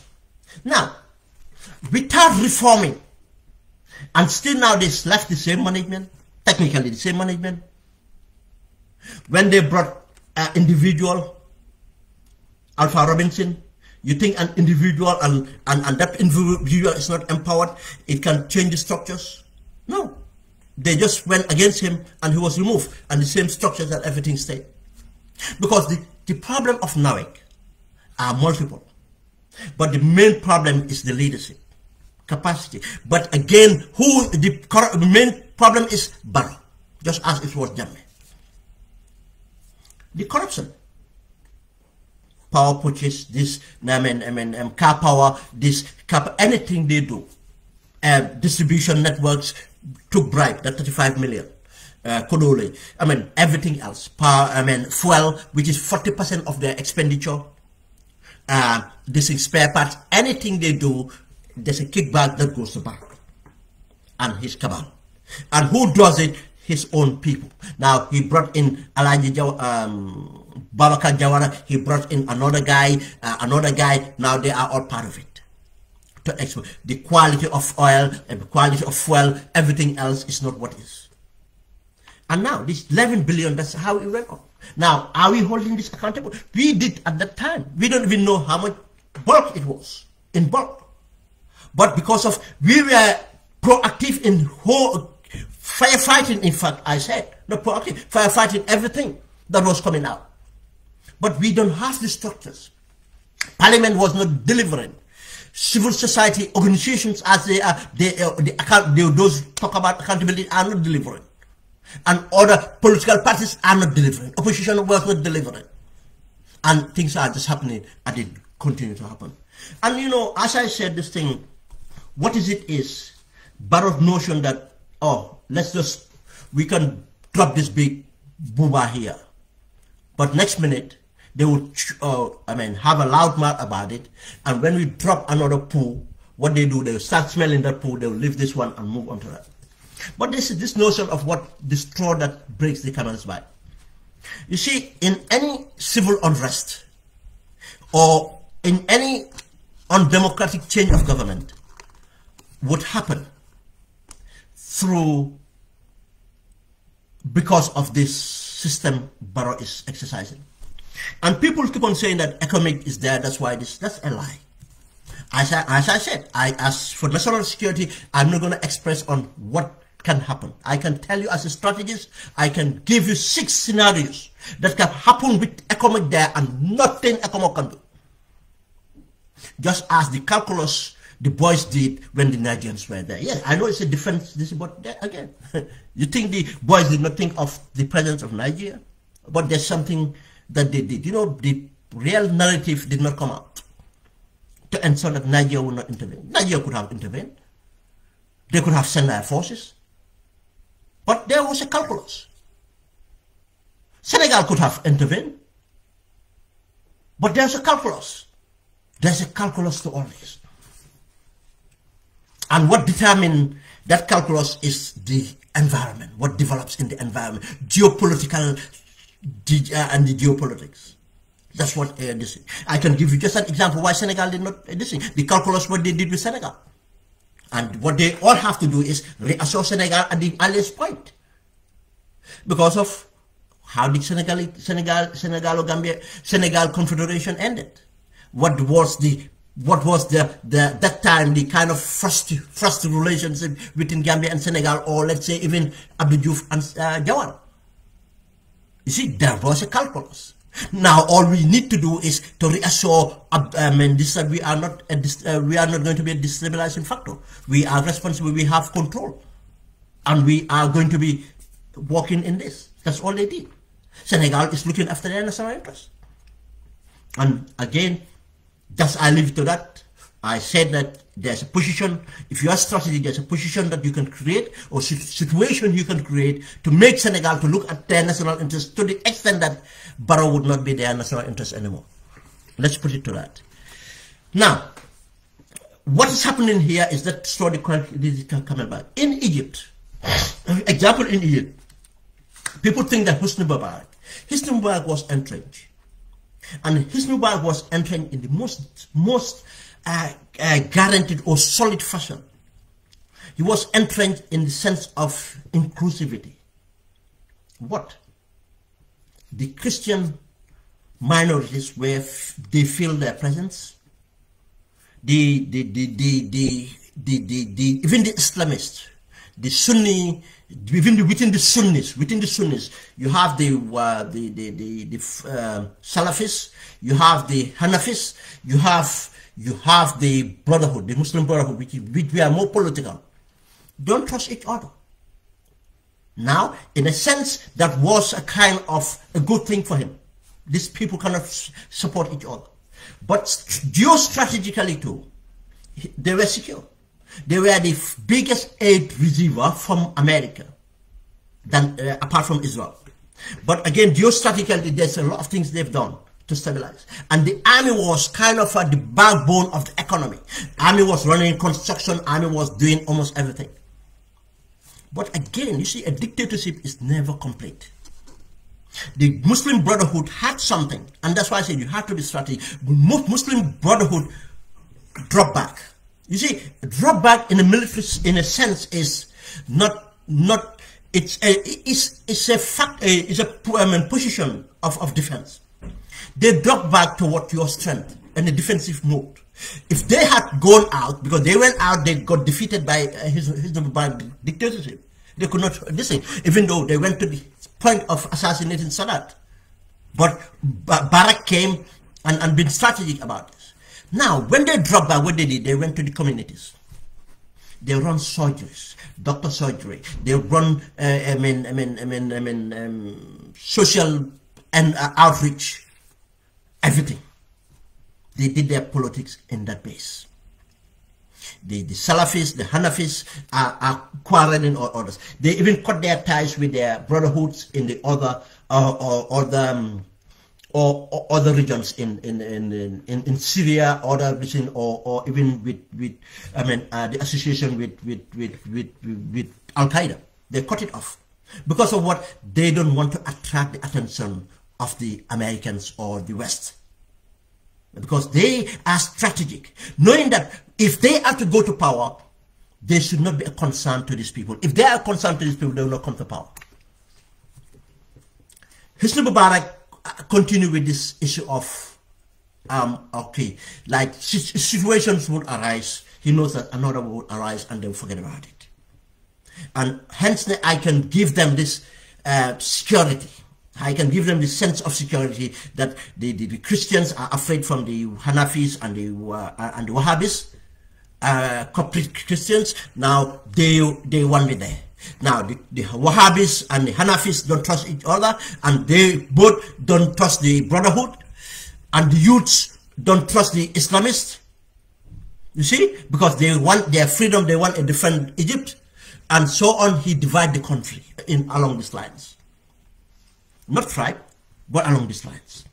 And relatively, Egypt was having some of this effective delivery to terrorism and others. But what happened is terrorism gets hit. By terrorism, it takes them another 5 years to regain. And during that 5 years, people suffer. And certain is, because the economy was not even run well. You have bread price, you know the Middle Easterns and these people, if you can increase the price of anything. If you increase the price of wheat for bread and their couscous and so on, you have a problem. You can increase the price of everything. Milk, bread, you have a problem. Now, when these things went on, until a fourth line, police brutality on a student. Now, everybody said, oh, because of police brutality, all of Egypt came out. It's a lie. Police have been brutalizing them forever. The army have been brutalizing them for other communities. What happened is, it got to a point, and Gambia will get to that point. Yes, the speed we're going, we get to the point. It gets to a point that the straw that would break the camel's back, because there's so much on the back of that camel, so much on the back of that country. And nothing else could have was enough. Our remittance would not be enough. Our patience would not be enough. Our religion would not be enough, because of our religious mindset too is a problem. Anything else would not be enough. What would happen is people would just see one thing and one thing out there. This is what happened in Egypt. People think, no, it's just because of police brutality. No. In Tunisia, I don't want to take time. I could explain Tunisia again. Tunisia was even more modernized. More this, more that. What happened to Tunisia? One street seller was abused and he set himself on fire. Tunisia, no. When people came out for different reasons. People came for bread, people came for political repression, human rights, every other thing came to the square, and that's what they fight and kick Hosni Mubarak out with all his forces and everything. And you know what? I said again, that's why I say you have to create a situation that the person that he relied on, just as you create a situation that Senegal, that Barrow relies on, would say, no, Barrow is not worth it. I'm not going through that. The Egypt, what they did was create a situation that the army realized that Hosni Mubarak and his family is not worth it. In fact, what we do is, let's allow the Americans that back Hosni Mubarak, because of he was what geopolitically good for them. Because of allowing what Israel does and other things, fighting terrorism and other things, they said, they started, go and listen, read the programs on the communique, how American positions started to change. How American positions started to change on holding, and next minute siding with the movement. But again, this is where the opposition have to learn something. Because of the brotherhood, outreach, surgeries and educating the people, the brotherhood was trusted to win the elections. You know, the Americans, the West thought that when it happened, because of the democratization happened, the youths would go and support an independent candidate that is not a religious background. No. With all the youths and everything else, because the brotherhood was positioned, the youths did not see a platform more unifying than the brotherhood. Why? Because they thought that the brotherhood was more tolerant than Salafis and the Wahhabis that had their thing, and they don't want a candidate that is represented from the army, the establishment. Now they don't have a choice, and they did not have time to organize themselves to have a candidate. Now what they can do is to put their support behind the brotherhood. And the brotherhood now, again, they are strategically thinking of allaying the fears of the West, pay off here. The West kind of give them a kind of a nudge. And they succeeded, won the elections. But they miscalculated. The minute they came into power, they brought Sisi. The reason they brought Sisi, they thought Sisi was their ally. Because Sisi have his thesis on democracy and Islamization. They thought Sisi was his ally. Is he a head of intelligence? Mistake. Mistake. The army got their way. You see, just as we have Alaji Sisi in Barrow, we thought, no, it's just Alaji Sisi. No. Sisi kind of came back. And Sisi could not have done that. Again, you have to create a situation, or a situation has to be created, that will allow the backers of that government to back off.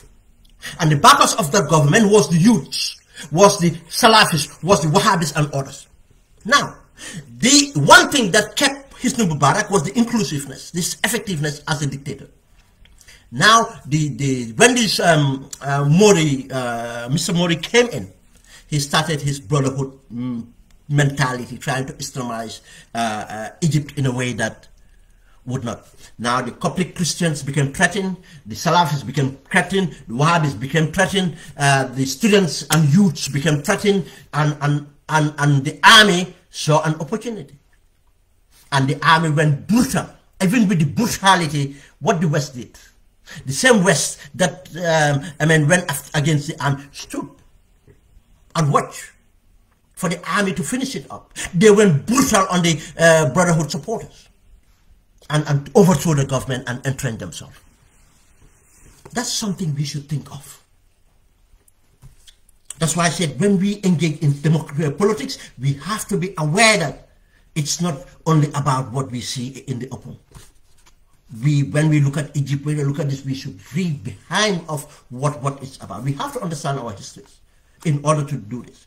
Now what we are facing in that country is that Barrow is thinking that he can get away with these things. Or, I'll do that, let them talk and do. No, there's something that's going to break the camel's back. That's why we should be proactive. That's why when we are in opposition, and me, I said, I will not apologize for that. I hold the opposition 10% accountable for what is happening, and I will hold them differently. I will not agitate them. What I don't hold as opposition is APRC.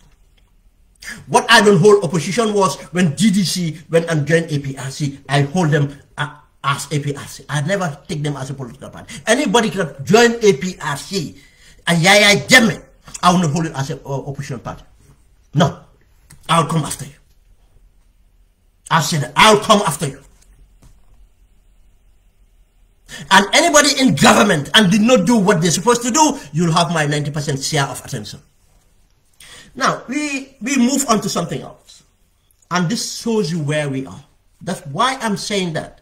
We are going to that point that the people will have to come out, or there will be undemocratic. I'm not saying I'm going to do it, but there will be undemocratic change of government. Let's take an example here. NAWEC, Ports Authority now is taken over by Senegal.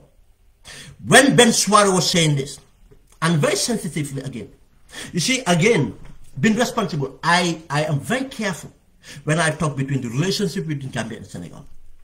For many reasons, I'll point some of out. I am a true believer of Africa coming together. And to believe, because why? We all see all these regional blocks. Today people are complaining that the European Union, the way they supported the, what do you call it,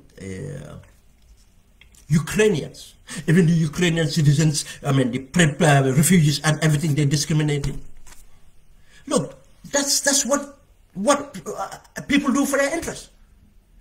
Yes, even though, I'll tell you, what are the Arabs doing? What are the Islamic countries doing for Palestine and others? Some did a little, but now they abandon them. Now you expect you abandon your own people, and you expect other people to take care of them. And mostly people that got to the source of here, they have the reason they're dying to get here. They are not dying to get to Saudi Arabia. They're not dying to get to Kuwait. They're not dying to get to other Arabic wealthy countries, very wealthy countries. It's because of the freedoms they will have here and the possibilities to transform their lives.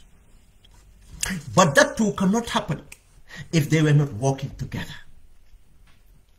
Africa, be it agriculture to feed ourselves, be it energy, be it everything else, we need to trade. We need to work together. We need to share property, intellectual property to create. We need to share strategy. That this, let's say even this region can be known for this, that region can be known for that, and we trade among that. We use our strength, and work together and help our weaknesses. I believe in that. And if I believe, or any Gambian believe in the unification of Africa, or Africa working together, or wherever it is, then you cannot be away or against the concept or the Senegambia construct. Look, I'm not going again how we interrelated, but for Gambia, not only how we interrelated to Senegal, but it is, we always have to remember that we share the same empires for all the other countries that we are close to. And we are made of, Gambia is made of all the other countries we are close to. Then, but with saying that, we still have our sovereignty. And that sovereignty and sovereign interests have to be protected. That we trade, we engage, we negotiate, we do everything by protecting our sovereign interests, by creating a mutual interest. That in the future, these developments we do will be foundations, will be the pillars that will hold onto the roof that our generations to come would build the Senegambia that we desire, or the West Africa that we desire, or the Africa that we desire. But until that, we have to hold accountability to what we do. Two, because of the sensitive nature of this relationship, be between people to people, I am talking about. Be between people to people. My father, younger brother, is a Senegalese. He was a Senegalese technocrat for that matter. They actually opened the Senegal-Gambia Secretariat during the colonial period. Mama Jang Jallo, he lived in Denton with the Jahumpas. That's why my brother did French. He's a Senegalese. He's a brother to my father. And others can tell you that.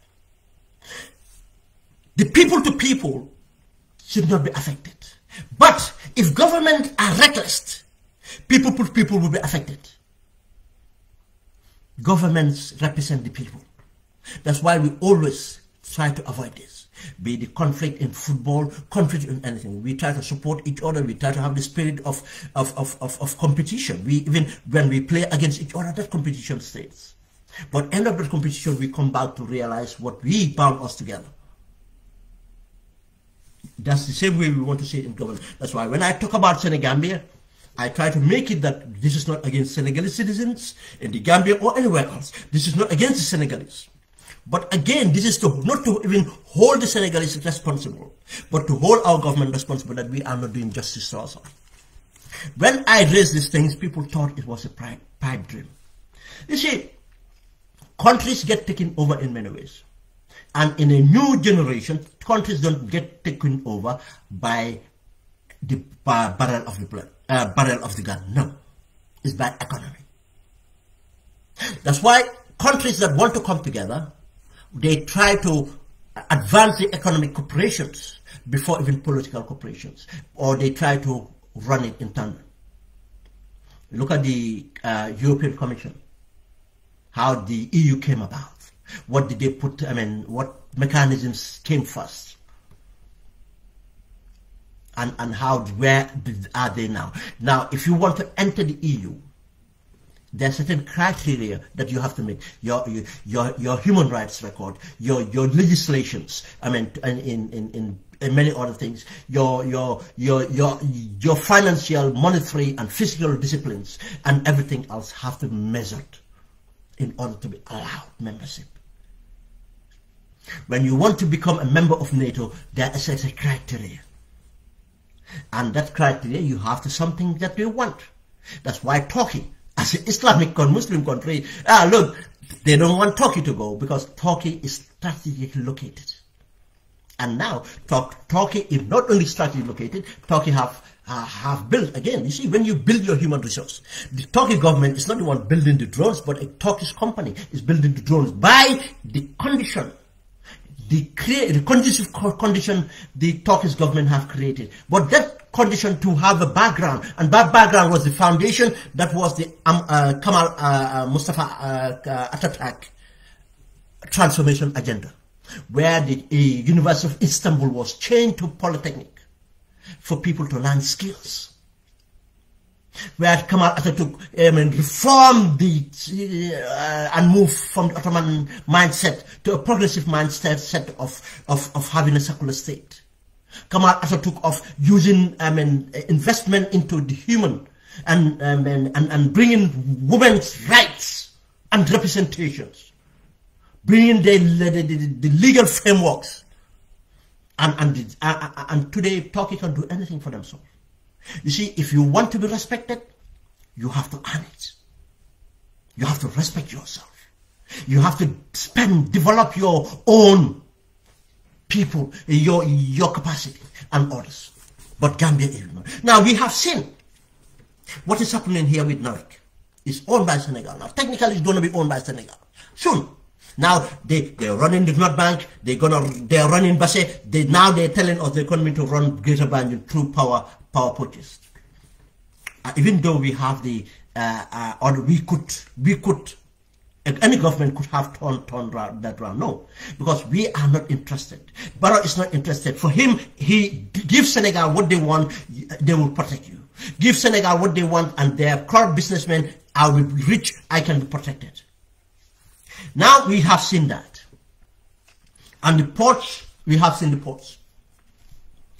Now, next minute, what happened with NARIC? It's a matter of time. They'll talk about NARIC privatization. And who would be on pole position to buy NARIC? Senelec. And now, energy independence is part of national security. Energy independence.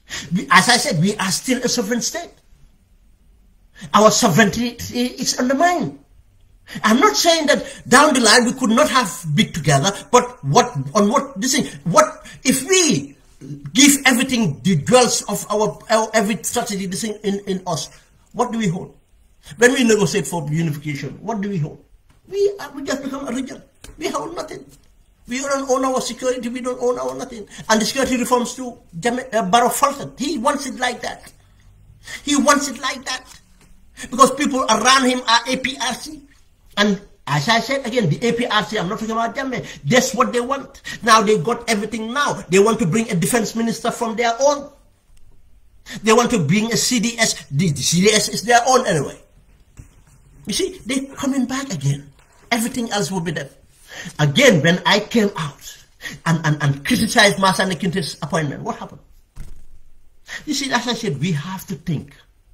I don't come on, billahi, I'll never come on if I don't have something serious to talk about or something I did not think about. I not only think, I share platform, I share forums with people who are sincere, who are knowledgeable, who will not shy away to tell you what you're saying is crap, or who would put it in a nice way to tell, no, I don't think that, and you might even disagree. When you go to bed, you think about it again. I don't come alone. I am with people when I talk to you. I am taking people's ideas. I go to Facebook. I am reading ideas. And some of those ideas change my position. We learn every day. We learn every moment. I don't hold on to a position because of I don't want to be seen as I've moved on from it. No, that's progressive. If I think that position, no, I will take it. Now we look at this issue. Now we talk about the ports. When we talk about the ports, what happened? Oh no, anti-Senegalese, anti-Senegalese. Those are the government supporters. Though people think that they're supporting government. What is the fact? And again, you know, some of these things, Senegal knows how to get us to do things. You create, what we, intelligence services, what they do, create a situation to allow, you know,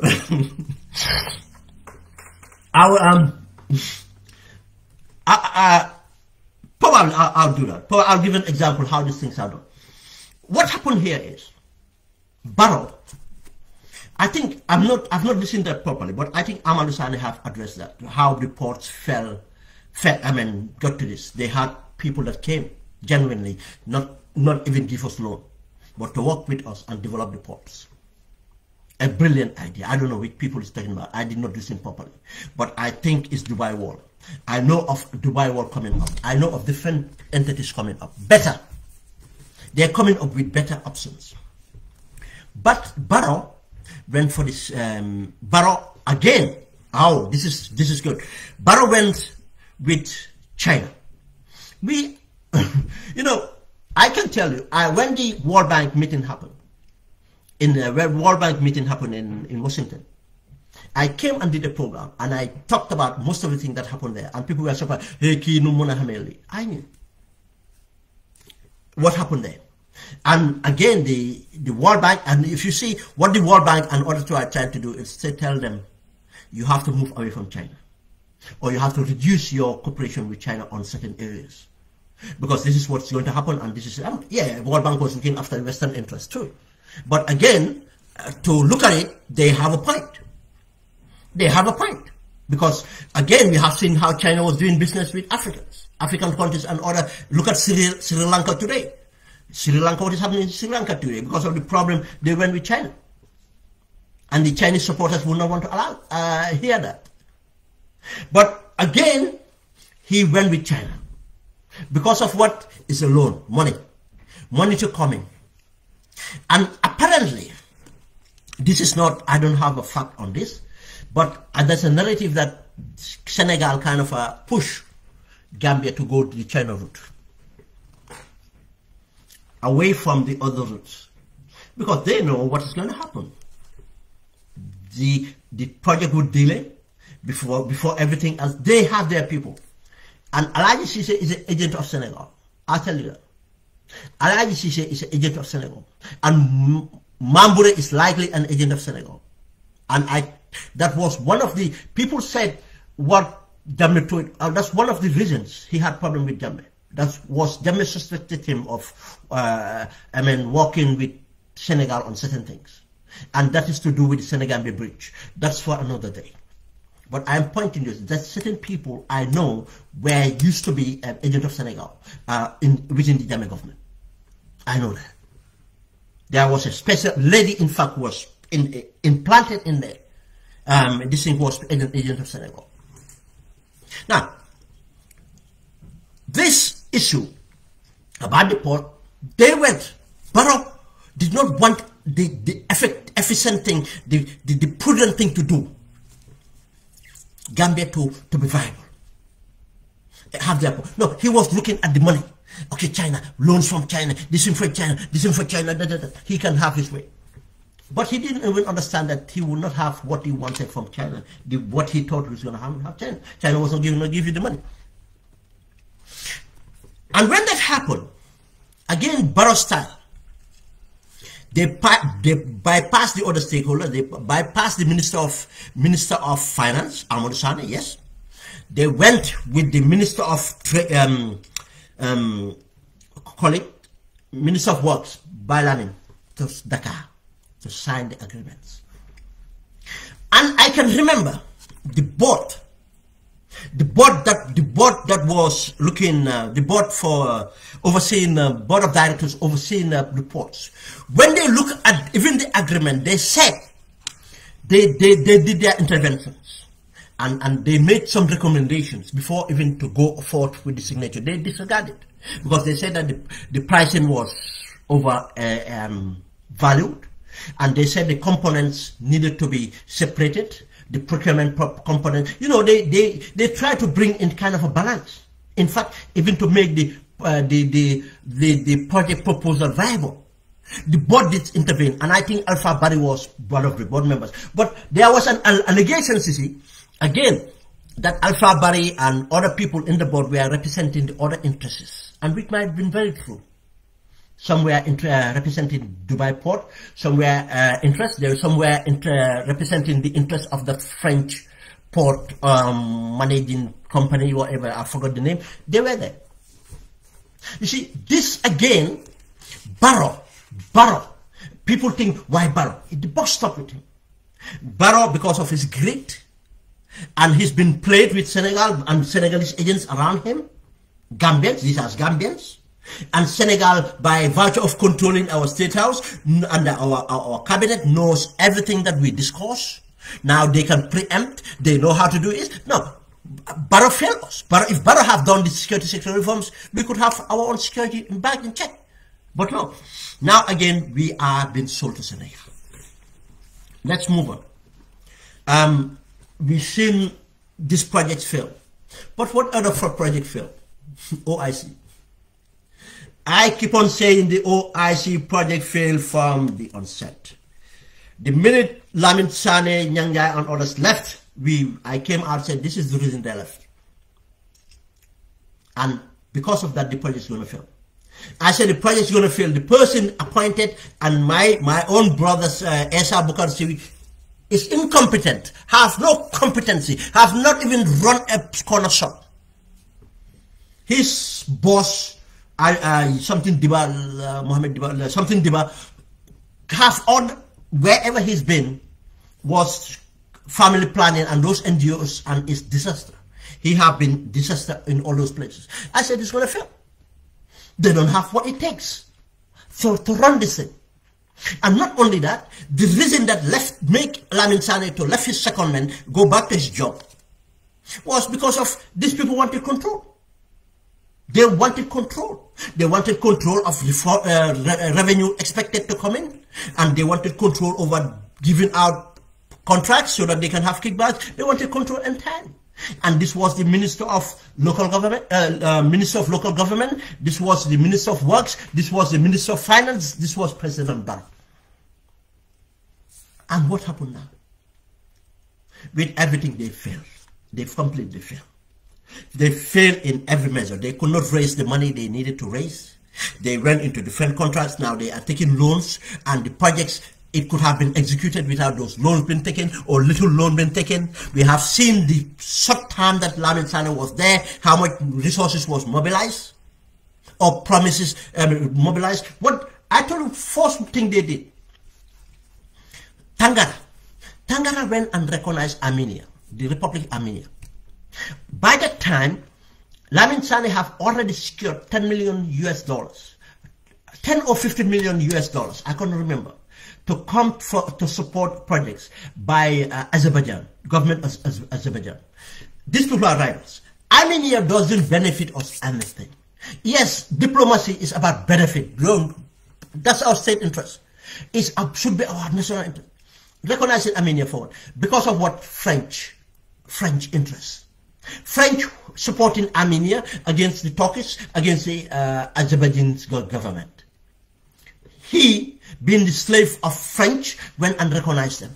Cost us that 10 or 50 million. Not only that, Turkey got offended. Turkey withdrew some of the support they promised. You see, it started. Not only that, the corruption and everything they did ensured that Saudi Arabia did not give them the 3 million extra US dollars. Because Saudi Arabia gave them $3 million in the time of Lamin Sane. And that $3 million for operational funds, to pay for their staff, to pay for some services, to pay for their rent, their up costs running and stuff like that. That money finished. And that's why now they moved to the President Jammeh's, Astagfirullah, Dawda Kairaba Jawad Hall or Center, whatever it is. That's white elephant now. I said it's going to be a white elephant. It's a white elephant. It's going to decay and go rot if an intervention did not come from somewhere else. They moved there. The money, that 3 million finished. They were meant to receive another 3 million, did not come through. Now, most of the pledges and most of the things did not come through. They could not execute the projects. They gave the projects among themselves, amongst family. That's all they did. They created companies for themselves, Gambisara company that Barrow created with his people and give them a contract. The Sierra Leonean company owned by the Bailo Barry's family, I forgot the name of the company, they give them contract. They just share everything among themselves. It failed. Now the hotel, the land they're trying to seize, saying that it's 5-star hotel was a lie. I said it, 100 million. I said no. There's no dumb person that will put 100 million in the Gambia to build a hotel. 100 million. There's no, their conditions on there. And that was a lie. They wanted the land, and that is what's happening now. Now, how do we proceed from here? Still now, they're advertising this thing, but they wouldn't give you a date. They won't give you a date. Are they going to do it on online? Summit? Probably. Some people are saying, oh no, Dakar is going to host it. Now some dignitaries will come to the Gambia for what? What would dignity come to Gambia if Dakar have all the components that they need to host it? And that's not another insult to say that we are shadow of Dakar, Senegal. In the First Republic, we were not. Gambia hold the SEALS summit before Senegal. And the SEALS summit, that was the reason Mile 7 was built.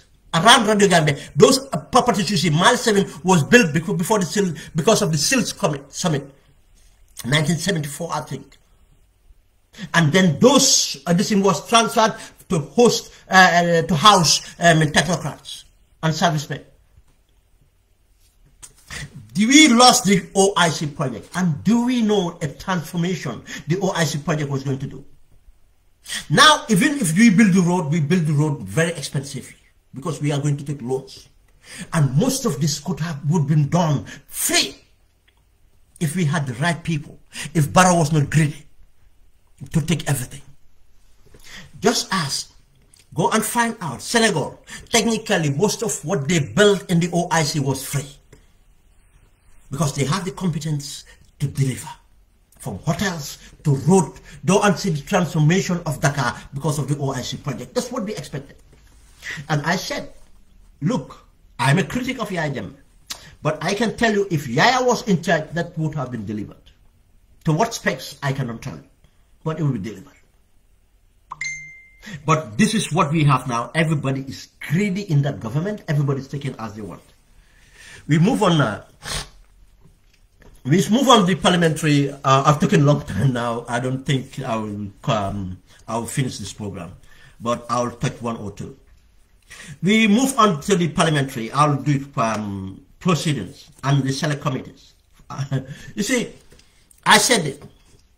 When Barrow brought in Fabakary and Sidin Jai, that's what Barrow wanted. You see, always when you look at something, ask what informed the person to do that. What influenced the person to do that? Barrow, you see, what we do, when you want to control, okay, I said I was explaining it. When you want things to be done, you can get me to do something by tricking me to do it. Now, I remember I joined a workplace, and the workplace, I was one of the oldest, and I have, most of them were young, students actually doing part-time. And they was looking up to me, and they started saying, oh, what do you do? What's your background? What's this? And I explained my background. And one of these boys was cynical. Oh, you know, when I said, yeah, I did work in intelligence, I did this, I did that. And he thought of the James Bond intelligence, you know. Oh, yeah. Oh, then show me what you can do with this. I said, no. I said, look, I can do what I mean. Or he asked, how can you? I said, look, I can do things. I can make you do things that you don't want to do. I said, that's part of intelligence. Or can you make me do things I don't want to do? I said, no, I'm not gonna. You're not gonna test me, and I'll just fall for it. And I let him go. Next minute, I identified his trusted friend, a girl he was going out with. I called the girl. I said, do me a favor, I want to play a trick. Just go and tell Aaron that I have opened his locker. Just say to him, why did you let the new guy, Suleiman, to open your locker? Just say that to him. But he said, I said, no, just say that to him. He will run to me and I will tell you the rest. And she went and told Aaron, and Aaron ran to me. Oh, why did you open my locker? I said, did I open your locker? He said, yeah, you opened my locker. My girlfriend said you opened my locker. I said, yeah. I told you that I can do things. I said, that's one thing we do. We get into places we are not allowed to get in. He said, how did you do it? I said to him, look, you have a combination lock. And I said to him, I know 4 codes that will open any combination lock. And I used one of them. And he said, no. I said to him, what's your combination? And he told me his combination. And I said to him, now I have opened your locker. He said, how did? I said, you gave me your combination. I said, that's what intelligence is. I used a trusted person to convince you in order to react. Now you reacted and you left yourself vulnerable. Now I take advantage of that. Now you give me your combination. I said, that's intelligence. The other thing was, there was this person in Dakar that we needed to take money from. But the person was controversial. And one of our guys said to me, oh, the only person now I know in Dakar we can get money from is this person, but it's controversial. How are we going to do it? But the person is right now sitting with another person, another controversial person, 2 of them. They say they're sitting at the hotel right now. I said, leave it with me. We'll get money from them and there's no controversy about it. I called another person that they trusted. I said to that person, this person is in Dakar right now. This is during the impasse. We needed money for operations. I said, this person is in Dakar, this controversial person in Dakar, and we needed money. And I know we can get money from him. And my friend said to me, oh, no, I'm not going to do it. Because, tomorrow if this come out, I'll be in problem. I will say that I dealt with him. I said, no. I said, we are in an impasse. And I said, I will vouch for you that I instructed you to act on this for us to get the money. And I said that I will insulate you to make sure, in fact, he cannot come back onto you that you asked for money. He said, what are you going to do? I said, do this. I said, don't ask him we want to give him the money. Ask his friend. His friend was Samuel Sarr. I said, go and ask Samuel Sarr. I said, call Samuel Sarr. Because this friend is mutual to both of them. I said, call Samuel Sarr. Don't even let him know that you know that this person is with him. I said, if you call Samuel Sarr, the minute Samuel Sarr sees your name, Samuel Sarr will put it on speaker. Because they are bandit. I know them. I said, for him, the person next door that we want money from to hear what you're going to say. And say to Samuel Sarr, we have no problems with Samuel. Say to Samuel Sarr, that, look, we have this operation going on Jammeh and we need some money. Don't specify the money. Just say we need some money. I said, Samuel Sarr will promise you, but Samuel Sarr will not deliver. But the next person will promise you, and he will deliver. And he did that. He called Samuel Sarr. And next minute, Samuel Sarr said, Masa waji ñoo toog fi. Mu ngi Senegal. And it was on speaker. He knows it's on speaker. They meko mo grand Samuel. Nako me li mu ngi dem on me dañ soxla xaalis mu ne ko me mu ne ko no graw man na leen jàppale. Samuel Sarr promised as I talked. And the next guy said, I'll chip in. Not chipping, I'll chip in. Then this guy said, okay, yeah, okay, then I'll get back to you. No one could jote. He said, I'll get back to you. He came back to me. I said, bro, guy promised thing. What do you think? I said, now, this is where you've insulated. I said, we're not going to take that money. And I said, you did not ask that guy money. He said, you chip in. I said, now, this is the contact guy we have. That guy was a Senegalese, a liaison officer. Our liaison officer was the Senegalese intelligence. I said, send the Senegalese intelligence to Samuel Sarr first. And ask Samuel, if Samuel gives him, let him move on to this, our man, the Gambian man, to give him. When he moved to Samuel Sarr said, no, I did not promise. It was my counterpart who promised. Then he called him and said, and he actually go to the counterpart. He went to the counterpart gave him not much. I said, now, did he give you money? I said, no, he gave it to the Senegalese intelligence and what delivered to someone else. I said, you are insulated. And now, any money that man gets, we can take it and use it for our people.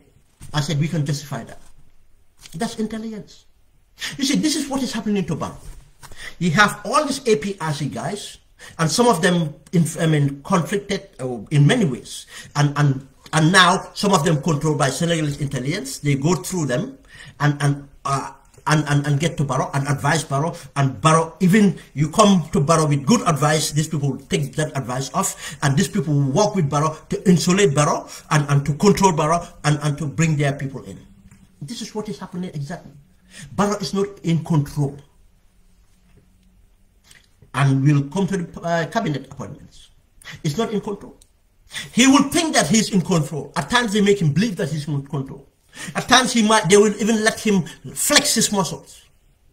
That's still now in control, because if they want to suffocate him, if they suffocate him, he will die, and if he dies, they don't have the competence to take over. I'll tell you that. They know that. They know that. They know the trick. They are powerful because they are controlling a puppet.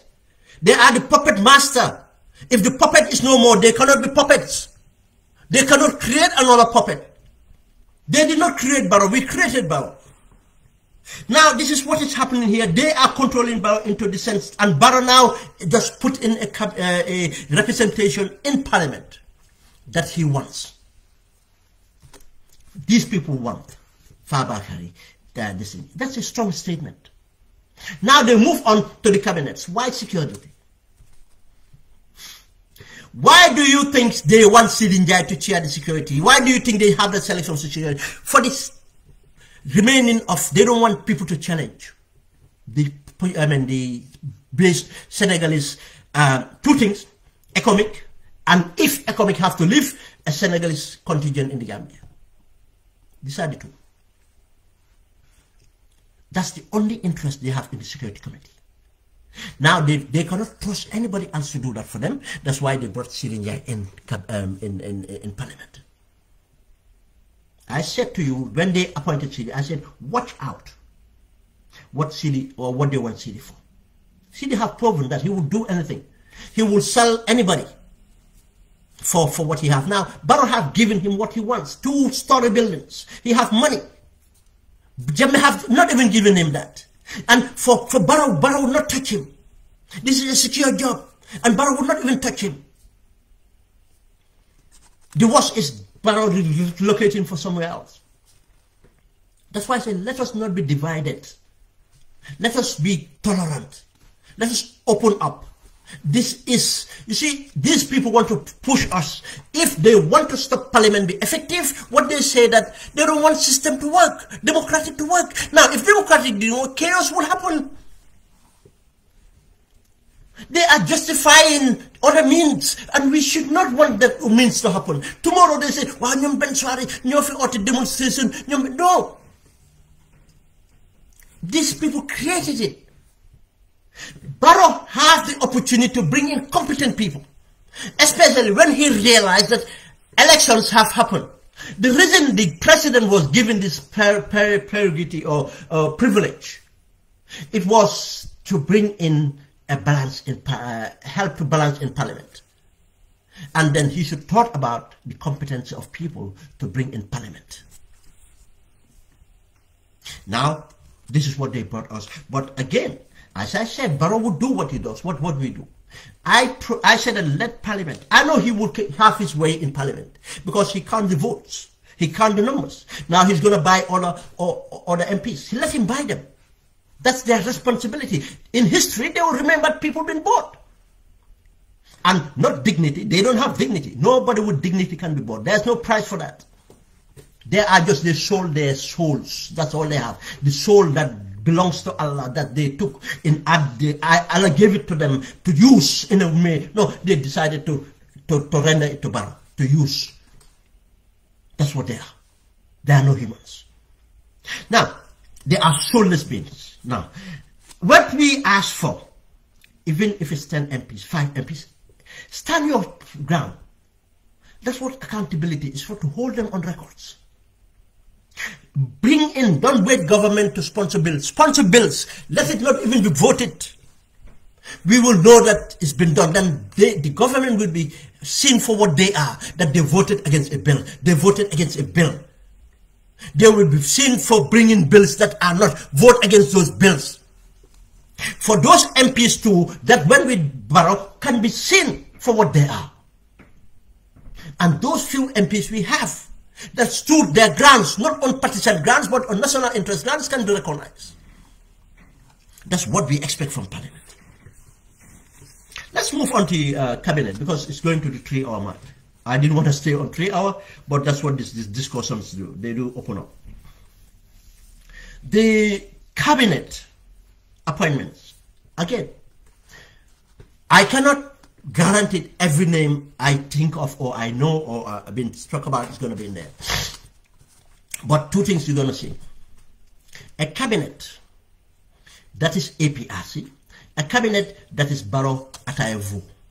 And Atayevu, I don't mean only people who sit down to drink Ataya. These are the people who have the chit-chats. There are a lot of disappointments because there are some businessmen that make recommendations. There are some politicians that made recommendations. There were different individuals that made their points. But Barrow have disregarded all that. I know for certain. And he have a shortlist now. And that shortlist is mainly made of former APRC ministers, former APRC members, former government, his government, coalition government. There is a former minister that might come in as external affairs minister, former Barrow's minister, coalition minister. These are the people, and his people close to him that he have this kaburu with, they are likely to come because they are the majority on that list. There are other people in there. I'll be surprised if those people will come out. They have been recommended by people that think that Barrow would still reason out with them, that Barrow respect them, because that's what Barrow do. Barrow would take to you as he have respect for you, as he's humble, as he's this. And I'm going to touch on that. That's the list. And I know it's a lie. People, it's not true, sorry, a lie is very strong. It's not true, because I know most people that say that Ahmad Ba doesn't want to be vice president. It's not true that Musa Dame don't want to be vice president. I have seen that advance somewhere. They want to be vice presidents. If Barrow's going to give it to them, maybe. But again, it's considering certain things, it's not likely. There are names being advanced as vice president, especially women, this gender thing, and so-called intellectual women. But most of those intellectual women I heard about too are bankrupt. Morally bankrupt. Some of them were Jammeh enablers in many ways. Some of them were Jammeh ministers. They have been recommended to keep the gender parity or gender balance or whatever it is. But it's a tokenist. Probably Barrow will go for that. But if he fails to go for that and goes for Musa Dame or Ahmad Ba, don't be surprised. But Ahmad Ba and Musa Dame are telling people now, oh, I didn't want it, they lied. Why did I think that he might not give it to Ahmad Ba? Barrow is scared of Ahmad Ba. In a sense, they all believe in marabouts. And Ahmad Ba have said it himself, that, oh, yeah, the marabout, my marabout, something he told me, I did not do it right, that's why Barrow became president. You all remember that statement. Yeah, Marabout told him this thing, but I was told the same thing, but mine, I didn't do it right, that's why Barrow became a president. You think Barrow forget that? You think Barrow forget that statement? No. That's why I doubt. It's not based on, it's just an analysis. He might do it. There might be other things that might compel him. There might be other things that his people, you see, again, I told you, his intelligence will get to him. Intelligence will get him. There are certain people I know on the recommendations, are Senegalese recommendations, whether Barrow is going to fall for that or not. There's a particular former minister who is very close to Macky Sall, and I think he might be a Senegalese plant. But is Barrow going to fall for it? I don't know. He's going to oversee some things will come. If he's passing appointment, I'll tell you who are passing I mean. I've given enough description on that. But the rest of them are the same thing. You should not be surprised. It's not going to be competent government, cabinet or anything else. It's the same thing as we saw in Parliament. People that will do Barrow what he wants. That means that not anything going to be reformed and this continuity of the APRC. And everything we see is going to get worse. The challenges we're facing, the government is facing, or the country is facing, just as the challenges we see other governments are facing in from the COVID backlash to the Ukrainian war, which is not even finished yet. We still diagnosing what extent is going to go. What's not going to be done with Gambia? And I tell you, our remittance is not going to do it, because look, prices are going up here. I've been paying 15% on certain goods. Stuff like not 15%. I'm very poor at maths, but something I was paying 80 pounds for, I paid 95 pounds for. Yeah, food, 95 pounds. This exact lamb I was paying for about 80 pounds. I paid just a few days ago 95, and I'm buying it early, being a pull of food, I'm very smart. Not because of a few days to this thing, the prices will go up a bit. I bought my lamb early.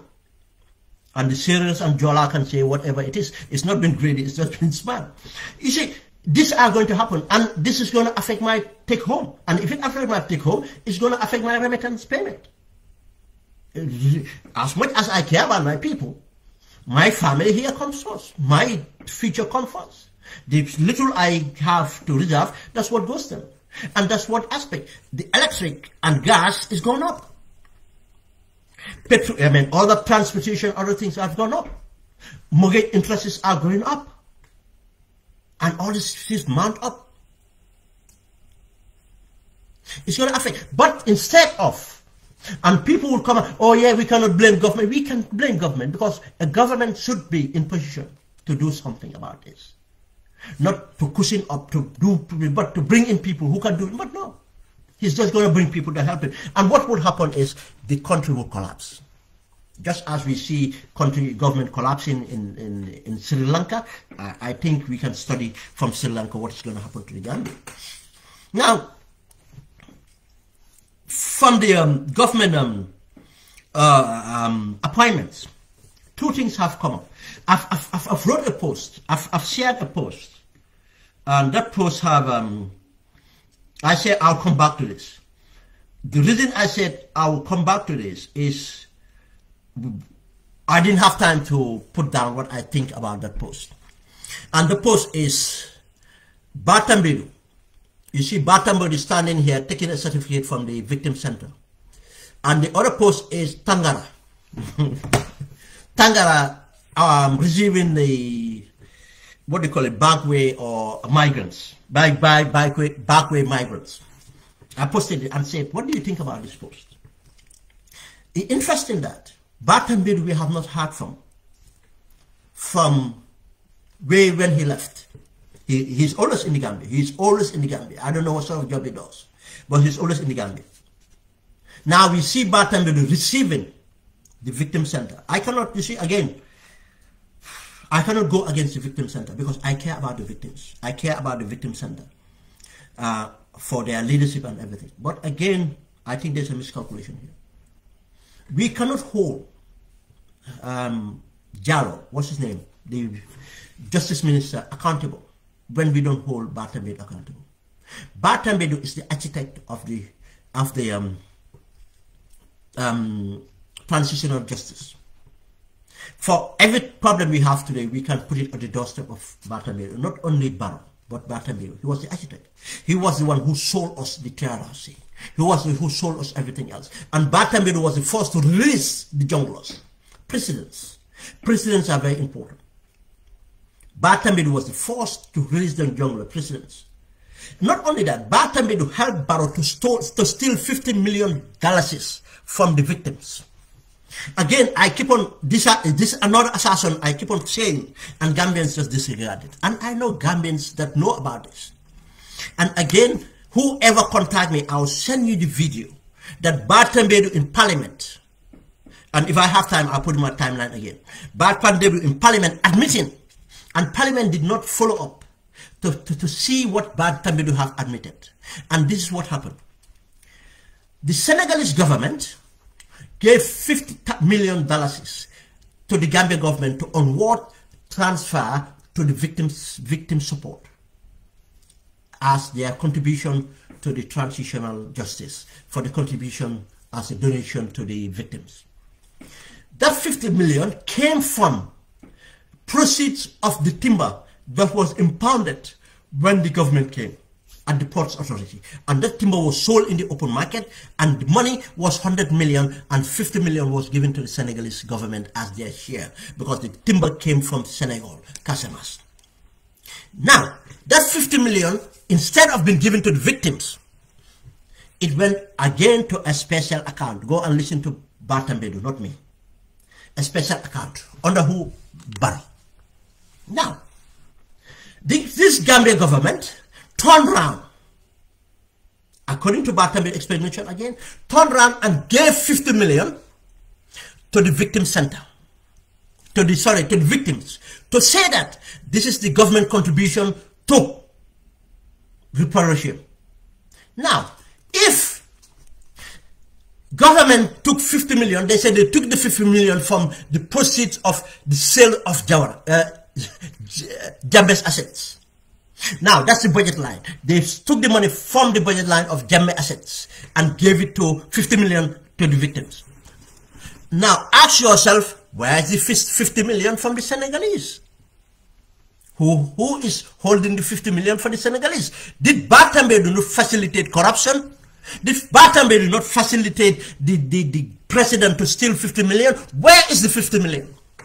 Then these victims now should have 100 million, not 50 million. Unless the government come out plain to say that they have not given nothing to the victims, and the 50 million given to the victim is from Senegal. Or the government come out plain to say that yes, they took 50 million from the Jammeh proceeds and give it to the victims, and the 50 million given by the Senegalese, they have stolen it. Or the government to come out to say that yes, we took 50 million from the proceeds of Jammeh and give it to the these things if they say that they give 50 million to the victims from Senegal, then they should admit that they have stolen 50 million from Jammeh assets. I cannot put it that simple. Now Gambians will still continue to celebrate Bartambiedu, saying, oh, he's better than Jallow. Why?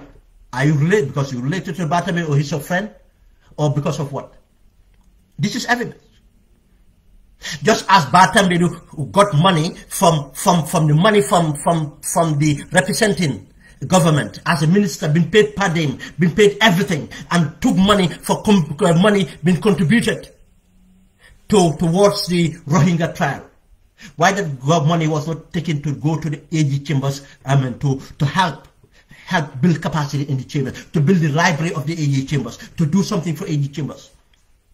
No, he took share even though he's no more in government. And we want to celebrate that Bartambiedu. That's the question we should ask. Now, he was the architect. Why compensate? Why recognize? What did the victim center recognize him for? He abandoned the project. He abandoned being the architect when it was at a crucial stage. We all seen how he get hold of the Janet Commission and the proceeds. How he took control of that, the proceeds, and what he did with that. They shared it. He gave contract to friends and friends of friends. Contracts that should not have happened. They make 100 million from the 1 billion retrieve. Alpha Barry made 100 million. And Alpha Barry was a partner to Barrow's friend, a lady who was very close to Bartamir.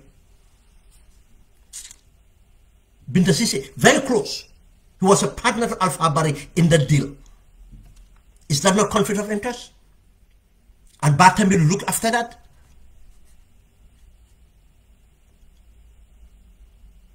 A friend got 100 million, 10%. When Augustus Plum was made to charge 3%. If Augustus Plum was accepting 3%, why Alpha Barry would be given 10%? Why didn't we negotiate for 3%? And how many accounting firms would have taken 3% of 100 million? How many accounting firms would have taken 3% of 100 million? Or why can't we put capacity in AMRC to take over the proceeds and liquidate the proceeds? Capacity is not a vacuum. It's something you get to build. Why didn't we build the capacity then?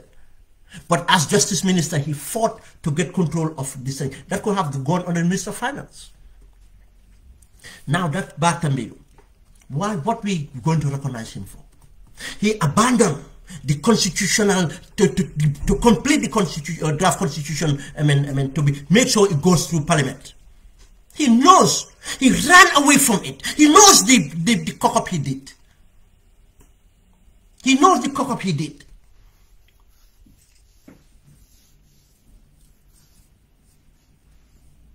Now, he ran away from the constitution.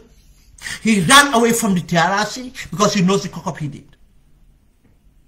But the same Bartamir, I'll tell you here, and we are in Ramadan, that he wants to come back in government as the External Affairs Minister. That's the competition you see there. That's why I said the two pictures. He wants to come back to government as the External Affairs Minister. He's lobbying it. And if he tells any of his friends that no, it's Barrow who approached him, it's a lie, that he doesn't want it. If he tells any friend, it's a lie. You see, that's what he did. He manipulated most of his friends. He will go and come back, and even the opposition. Bartamir was briefing the opposition against Barrow, saying, no, Barrow, I am these people, I am trying to make Barrow to do the right thing, and the victims, playing the victims.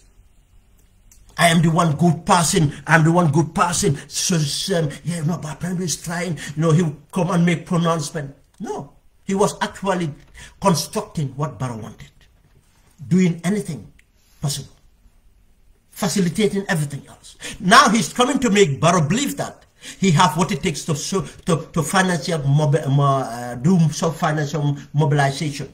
Because of this difficult time, he's showing Barrow. How do I know? Go and ask Barrow.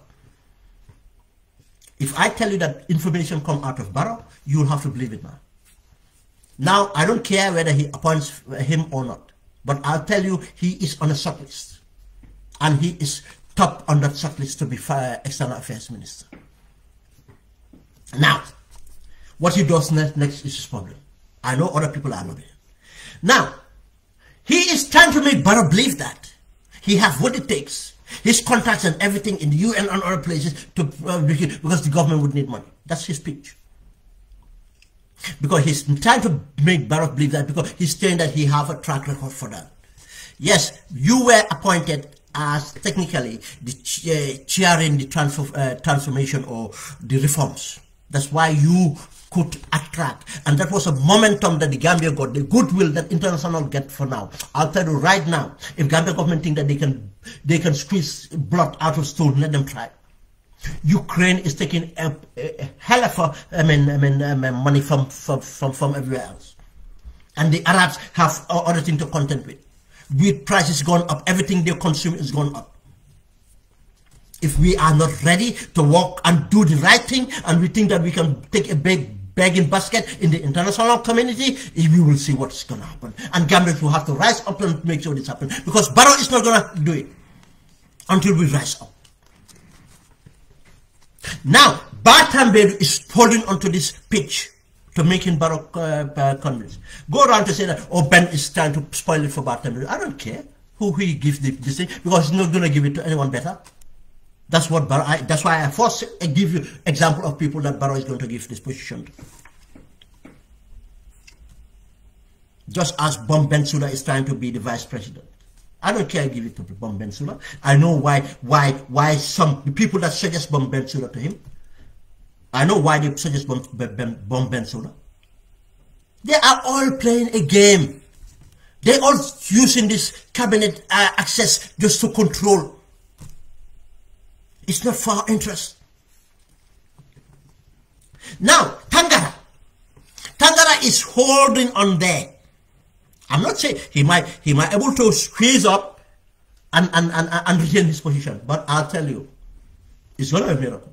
The people coming onto that. There's another Ebola trying to get onto that. He is, if it's not Batambidu, it might be him. If Tangara did not manage to stay, Batambidu and that gentleman too is pole position. And that gentleman's wife too is in pole position, to another position. I think it's vice president or something like that. That's the Gambia we have. The same people. They were the Gambia guys. Same people.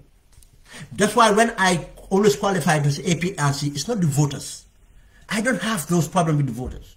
The voters are innocent as all the other things. They are doing on what they believe. But the architects I am talking about. Now, mysteriously, Tangara, who doesn't want to talk to this press, who don't want to sit to be press. Tangara have his almost 4 years when he maneuvered, when he played his game from the UN, played the UDP against Fatmata Tambajang and Barrow, and just to get in, not knowing that actually the game was bigger than that. He have his guys in the APRC still, allowed this thing to play on the other side. UDP did not see that coming. This people are you see, they're not genius, but we allow them to be seen as genius. When they play, we seen it coming.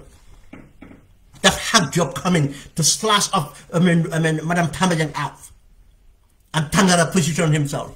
And the minute Tangara got in, they went for the state capture. Barrow. Now Tangara, the same, he was arrogant towards the press. He did not do anything about diaspora matters. He have not even consulted, done anything. He have not done anything about the what do you call them, migrants. Nothing absolutely about the migrants. Now, photo opportunity about migrants. He is trying to build something, to retain, or to build up something to leverage for the next position. Ambassador DC. There are many people I mark in DC. Ambassador UK, Ambassador France. Many people I mark in that. There's the plump ones. And Saudi Arabia too is one they're fighting against. It's a plump one. Now, this guy is coming out. And that's why I put those two photos. Try to cling on and try to find something to leverage on. This guy did not do anything about these migrants. Remember again, when Sidia Jatta came out with this select committee to explain that they went as parliamentarians and approached Germany or these Western countries and negotiated with them. But they told them, look, yeah, we are open to this discussion, to do this for the migrants. But you are not the executive. And when the CDA and others went and wrote a letter, and to the president and everything, the vice president and Tangara, and oh, I did not know. And he was the external affairs minister. You don't need to know that. CDA doesn't have to do that for you. But that's what we expected the executive to do. And I can swear to Allah this Ramadan, we made programs on this before you. We said this government have a leverage. I can remember we made programs during the election campaign, trying to convince, because we had a problem. When we looked at it, we had a problem. Some of the people that were in the back way were saying, look, they were telling us, no, problem. And we were assuring them, no, a government will come in, then negotiate something, then live in, but yen sen yen solen saying and then fill it because of decabinumella, then definitely we can, that's the guilty about it. We encourage these boys. Tell them no one and parents in New government. So if I jam talk if I daily at least, that's what we did. That's why we expected this government to have solutions. But no. All this just take millions, be given to them, few millions. We set the leverage they have. It's negotiation. These governments are rational. They spend, United Kingdom spend from 24 to 30,000 pounds a year to keep anyone in detention, in immigration detention. 20 to 30,000 pounds. Now, just look at that. If you walk out even 10,000 pounds per person in a certain way, one way or the other, or programs or anything else. But no, they give them 3,000 pounds, 10,000 pounds, 11,000 pounds. Germany have hundreds of, Italy have hundreds. They give them 4 pickups for immigration and border control. What border are you going to control with those pickups? But now Tangara want to be this thing. And another thing happened. The other thing that happened, let me try and see this. Because this thing needs to be addressed. I know people are shying away from it. How do I go back to this? You see.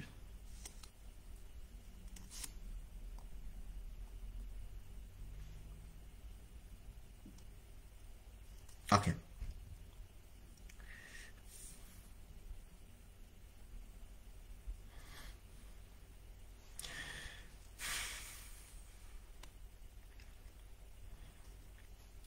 And about 2 days ago or so, I wrote a post, because, as I said, whenever I write anything on social media, status or anything, is something I've thought about. And many times I will write something, I think of something, be writing it, and I even change my thoughts, because the minute you write something, it opens something else. Change my thoughts, and I end it certain ways. At times I even go back quickly to amend, probably spelling mistakes, typo errors, or even the message. What I want, the message I want to send can be changed by 2 words. Present in the message, we change it. I do that all the time. And some of these things are my personal thoughts, or something I'm grappling with, something I'm dealing with. But I know that I am not the only person dealing with it, because I am part of us. I am part of this community. What I'm grappling with, be in diaspora or Gambian, other people are.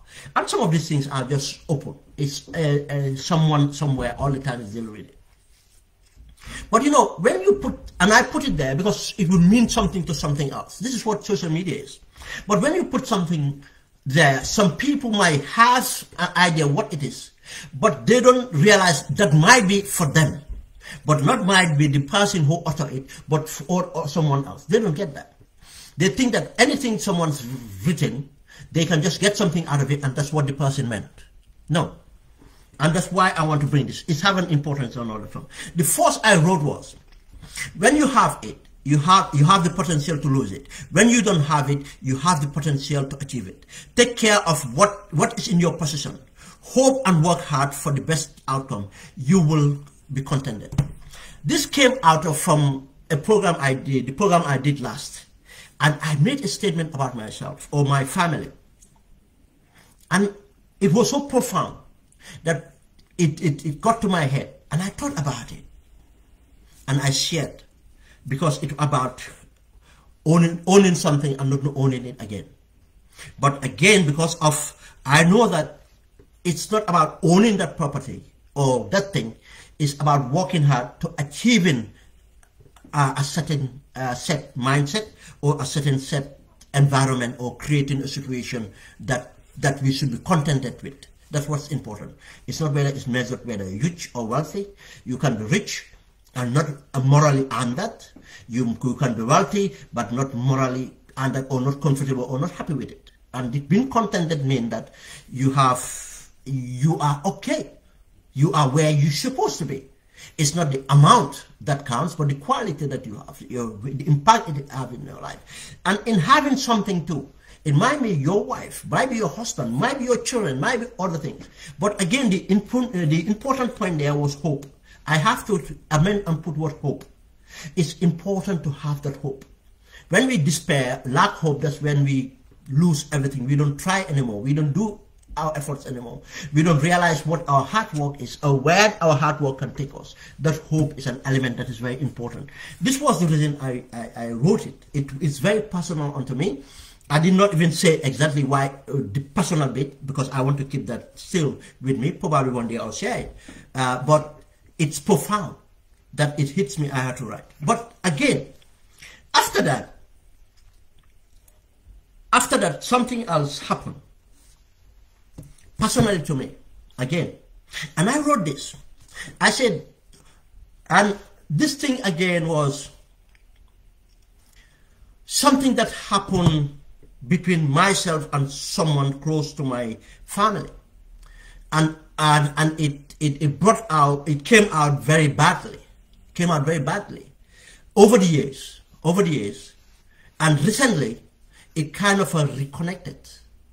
And because the reason it reconnected is the person involved kind of realized what had happened or what had transpired and appreciated that relationship and reach out to rebuild this relationship.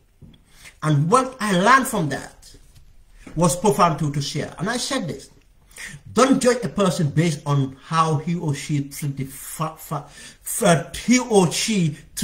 fortunate, privileged few. Because that was the situation happened between myself, my family, and that person and his family and so on. Privileged few. But after he or she, I'll just put it that way, realized the problem. But again, and not at the same time, something was very difficult for me to do. And I had to reach out to a very dear friend, which is very difficult for me to do. And to that friend to intervene in some personal matters I have. You see, and again, there's something profound about that. That friend doing that, coming on board and, you know, very, forward, trying to, no, I'll do that. Let me do it. I said, no, wait, I'm just telling you for now, for this. He said, no, let's do it now, man. Let's do it. I'll do it. And that kind of forceful to do it. That appreciation and understanding, like, look, that's what it meant. And I went on to say, observe how he or she behaves towards the less fortunate. You see, I use the word observe. Observe. You see, it's not what the person does, but how the person does it. That's why I said, I use the word observe. Observe too is something, after when I thought about it, I said, no, I have to put it, what word would capture this? Is observe. Observe how the person does it. It's not that the person is doing it or has done it. Observe how he's done it, the empathy, how genuine it is. I said observe how he or she behaves towards the less fortunate, the underprivileged, especially those he or she has a mandate to care for. A mandate to care for. I know the word mandate I did deliberate, because when you do mandate, they think an elected officer have a mandate.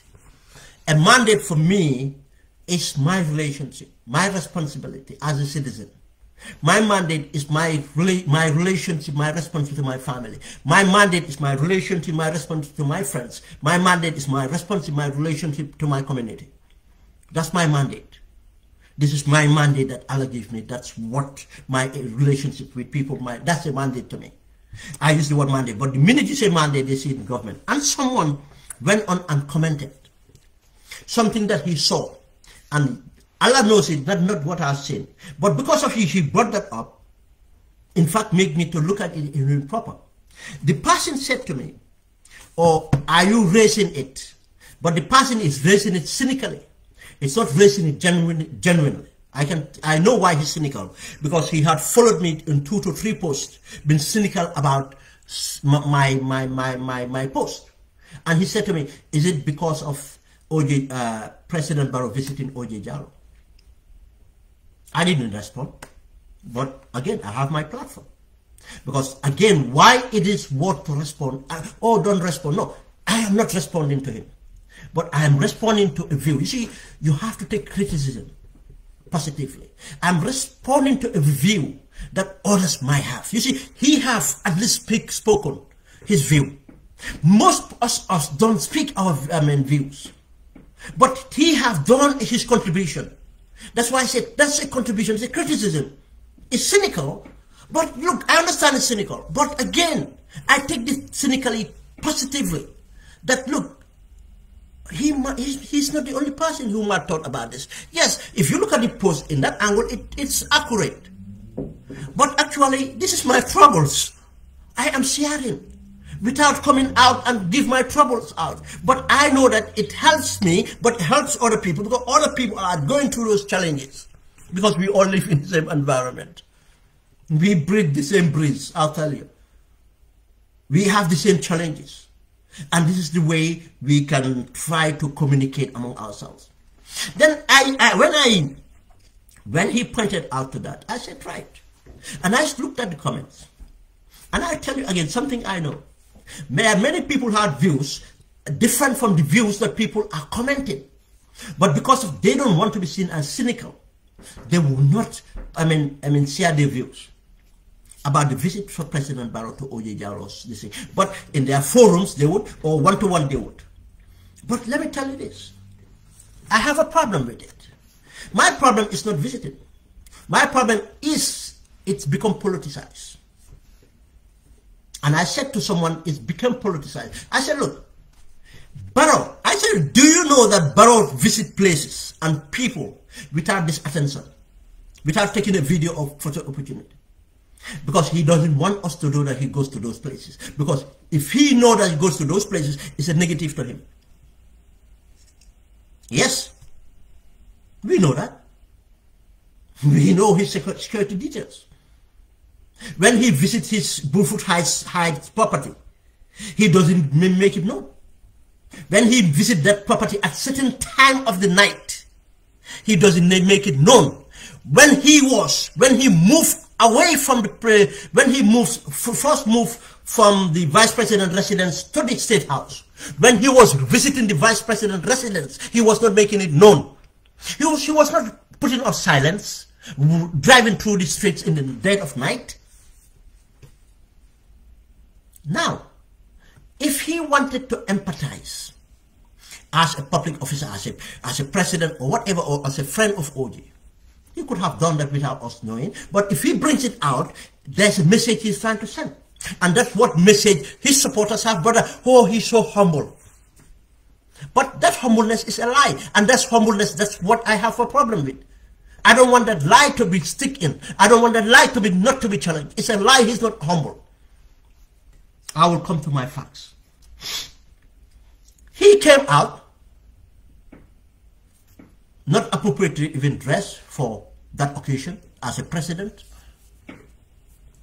and to visit someone he termed as a friend, an elderly statesman, or whatever it is. And we know that's not true. We know the contempt he had for 𝐭𝐲𝐧𝐠. We know that. This is not about swelling anything. When he dismissed 𝐭𝐲, we had the statements from 𝐭𝐲 himself. The content 𝐭𝐲 have for the way he was dismissed. The way he was called back from Parliament. The way he was given the letter without even able to see him. What changed now? You see, why is it important to raise this? He is the president. He's the one trying to manipulate us. He's the one trying to divide us. And I'm coming to another example. He's the president who has no time with all the deaths happening, with all the problems happening with healthcare, to visit our healthcare system, to visit the sick, even through the month of Ramadan. It's a walking distance. It's a walking distance to go and visit not only the sick, and to go and understand the challenges our healthcare delivery system is facing, our healthcare workers are facing. That's his mandate. He's not doing that. He doesn't have empathy. He lacks empathy. He lacks humility to do those things. Even this wife that was doing before elections, doing the Ramadan, this Ramadan, that. Where is the Ramadan? When it is really needed today, where is the First Lady? No, none of them will be seen. This is to educate us again. Let us not fall for these political gimmicks. Let us educate our people not to fall for these political gimmicks. Let our people be aware handouts is not what to sustain them. A government to be held accountable. The government to do the right thing to stop the corruption. The government to think strategically. The government to develop the country strategically. The government to stop dividing us according to tribal lines, according to regional, and now they want to divide according to class levels. This is what we should advocate about. Not to fall for PR gimmicks. It was a PR stunt. He could have visited OJ. He could have just made a phone call would be enough for OJ. He could, if he thinks he have to go and visit OJ, let him go and visit OJ. But the minute they put it out there on political platforms celebrating it, it becomes political. Nobody make it political but you. It's not a private visit anymore. It's not a private visit anymore. You brought it to our domain. We have to address it. You cannot sell us at this thing. No, it's a distraction. They want us to not to think about the cabinet. They don't want us to think about all this. It's a failure. And again, it's another thing of, in fact, insinuating to the cabinet. The PPP platform that's selling it, and the PPP, so-called PPP, are positioning themselves for cabinet. And I don't think they're going to have anything. If they have to, let's see. It's for the cabinet. Let us not be sleeping. Let us wake up to this. For him to do that, it's political. It's not private anymore. And if he was humble, he has empathy, I'll tell you, he would have taught. The same way he went and taught all the mosques, thinking that he will get blessing, or probably he's been prescribed by a marabout to taught 100 mosques and you will achieve this. He would have empathy, would have come from here and just go and do it for Allah's sake. Or to do a mandate to go and find out. Because you had the corruption coming from the COVID and everything else. To see whether the equipment, see whether, and empathize with in this time, difficult times. Our nurses, our doctors having to deal with the sick and everything in that place. Go and visit for yourself. No. That's where we should applaud him if he had. And that was even his mandate. But we can still applaud him, not to do a political gimmick. Another position is here. We for people that had 𝐿𝐥𝐸𝐾𝐲𝐸 Doucouré's interview. Where 𝐿𝐥𝐸𝐾𝐲𝐸 Doucouré said that she's so disappointed because of the way Sidia Jatta spoke about Barrow, saying that if we PDOIS win, even it's okay. But if we lose, he is okay because of the relationship he has with Barrow. I am not saying this. This is the word of 𝐿𝐥𝐸𝐾𝐲𝐸 Doucouré. Go and listen to that interview at, I think it's Kelfaro. 𝐿𝐥𝐸𝐾𝐲𝐸 Doucouré said that Sidia said that the way, the relationship that Sidia have with Adama Barrow was special. What did Adama Barrow do to him? That's what 𝐿𝐥𝐸𝐾𝐲𝐸 said. That's what makes him really angry. Barrow spent money, excessive money, and did a lot of things just to make sure Sidia lost the position. And if Barrow believed that Sidia is a good person, if Barrow believed that Sidia is going to do the right thing, just as Sidia thought Barrow was a good person and Barrow is doing the right thing, then I don't think that he would have spent his energy to make sure Sidia lost that seat. Not only that, he went out there and went against Sidia, campaigned against Sidia, said any nonsense against Sidia on a candidate. He knew that candidate cannot be matched with Sidia. Where's the humbleness? Where is the humbleness? Why you think he care about OJ? That's not true. When he dismissed OJ, how did he dismiss OJ? What words did OJ came out with? To the extent that said that I will not talk to OJ until he come to my house. But we know OJ went to see him before he come to his house. We have to. Do you know why this is important? We don't let this mainstream politics keep us this way. We are better than this. We don't let these people think that they can fool us. We are better than this. We should be critical.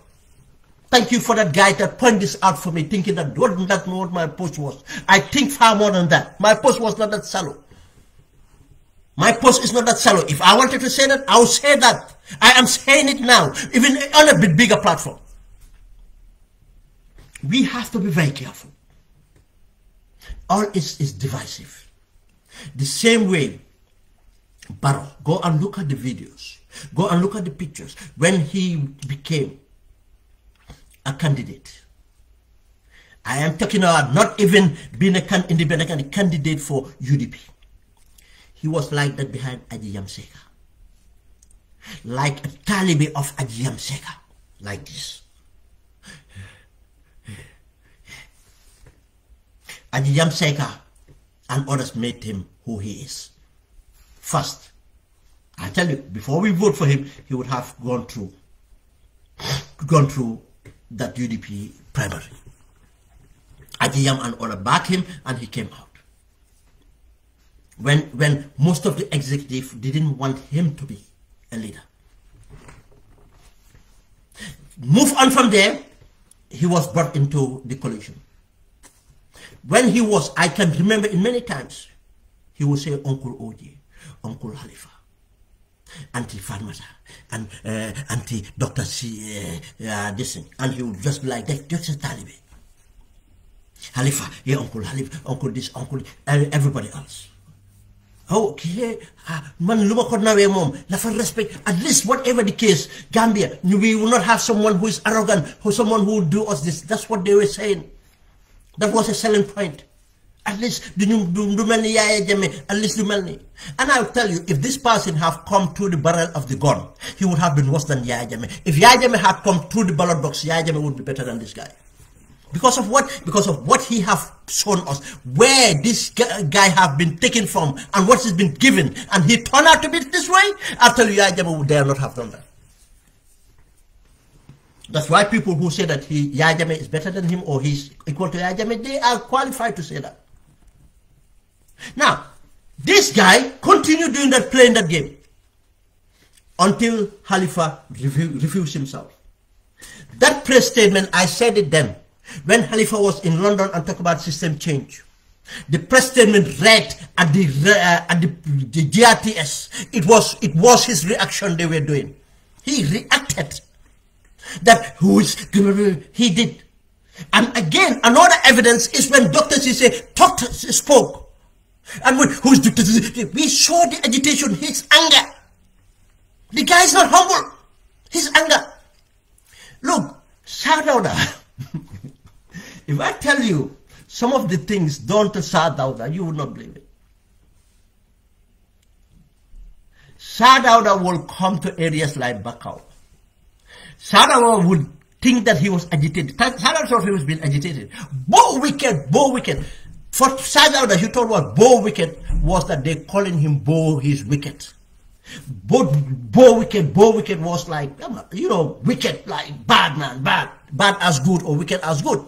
Sadauda did not know. He just came to the platform. But Sadauda was so agitated that he was seen by youths that he was bad. Sadauda said, malong munemu boti, bali wicked, ngalon ne, wala mo jawyati, and ngalon ne, inte Sadauda, manke mo jawyati. I mean, that's what he said. May God bless his soul. He was agitated. As a kid, we remember that he was agitated. Because of he was called a bad person by youth. He have to address that on the platform. And if you know Sadauda, he always prepare his speech. But that one wasn't prepared. But he have seen the necessity to address it. He should not leave that go. What did I do for the youths to call me Bo Wicked? He knows the resistance in Bakau. But Sadauda have never lost a vote in Bakau. Since 1982, as presidential candidate, Sadauda have always win a vote, and PPP have always lost a parliamentary. As critical Bakau was, we have appreciation for certain qualities he had. we were against some of the things that government does. That's why we were in opposition. And again, our opposition too was by default of them refusing us. Our candidate was Bunding Kamara. If the PPP have accepted our candidate as Bunding Kamara, I tell you, Bakau probably would still have been PPP. This was the narrative. But in this case, this guy, just Dr. Sisi said something, he went angry, blah, blah, blah, blah, blah, blah, blah, blah, blah, blah. It's him. And everything else we sing. You see, when he was going around telling UDP that Lawyer Dabo is my political father, I won. I tell you, UDP will tell you. I tell you that you guys should see this comment. This guy is not genuine. This is not genuine. Oh, it's not genuine. He's my political father. It was all a lie. Look at how it goes now. Personal. He sent people. He sent them. He paid for their air tickets. He do everything for them to come just to, play him. You think, again, this is very accurate. You see, I just thought it now. It's very accurate for when I say, look at what they do to people when they are less. I appreciated my friend. I know the villain. I don't do that. I appeal to my friend to step in because it's someone I trust. One of the few I trust on earth. Not about blood. Someone I trust on earth. But I know the enthusiasm, I cannot pronounce that word, enthusiasm that he has. Like he was waiting for me to ask him to intervene. Can you take care of this? Even though I'm not ready to, for him to, I'm just putting him, he jumped onto it.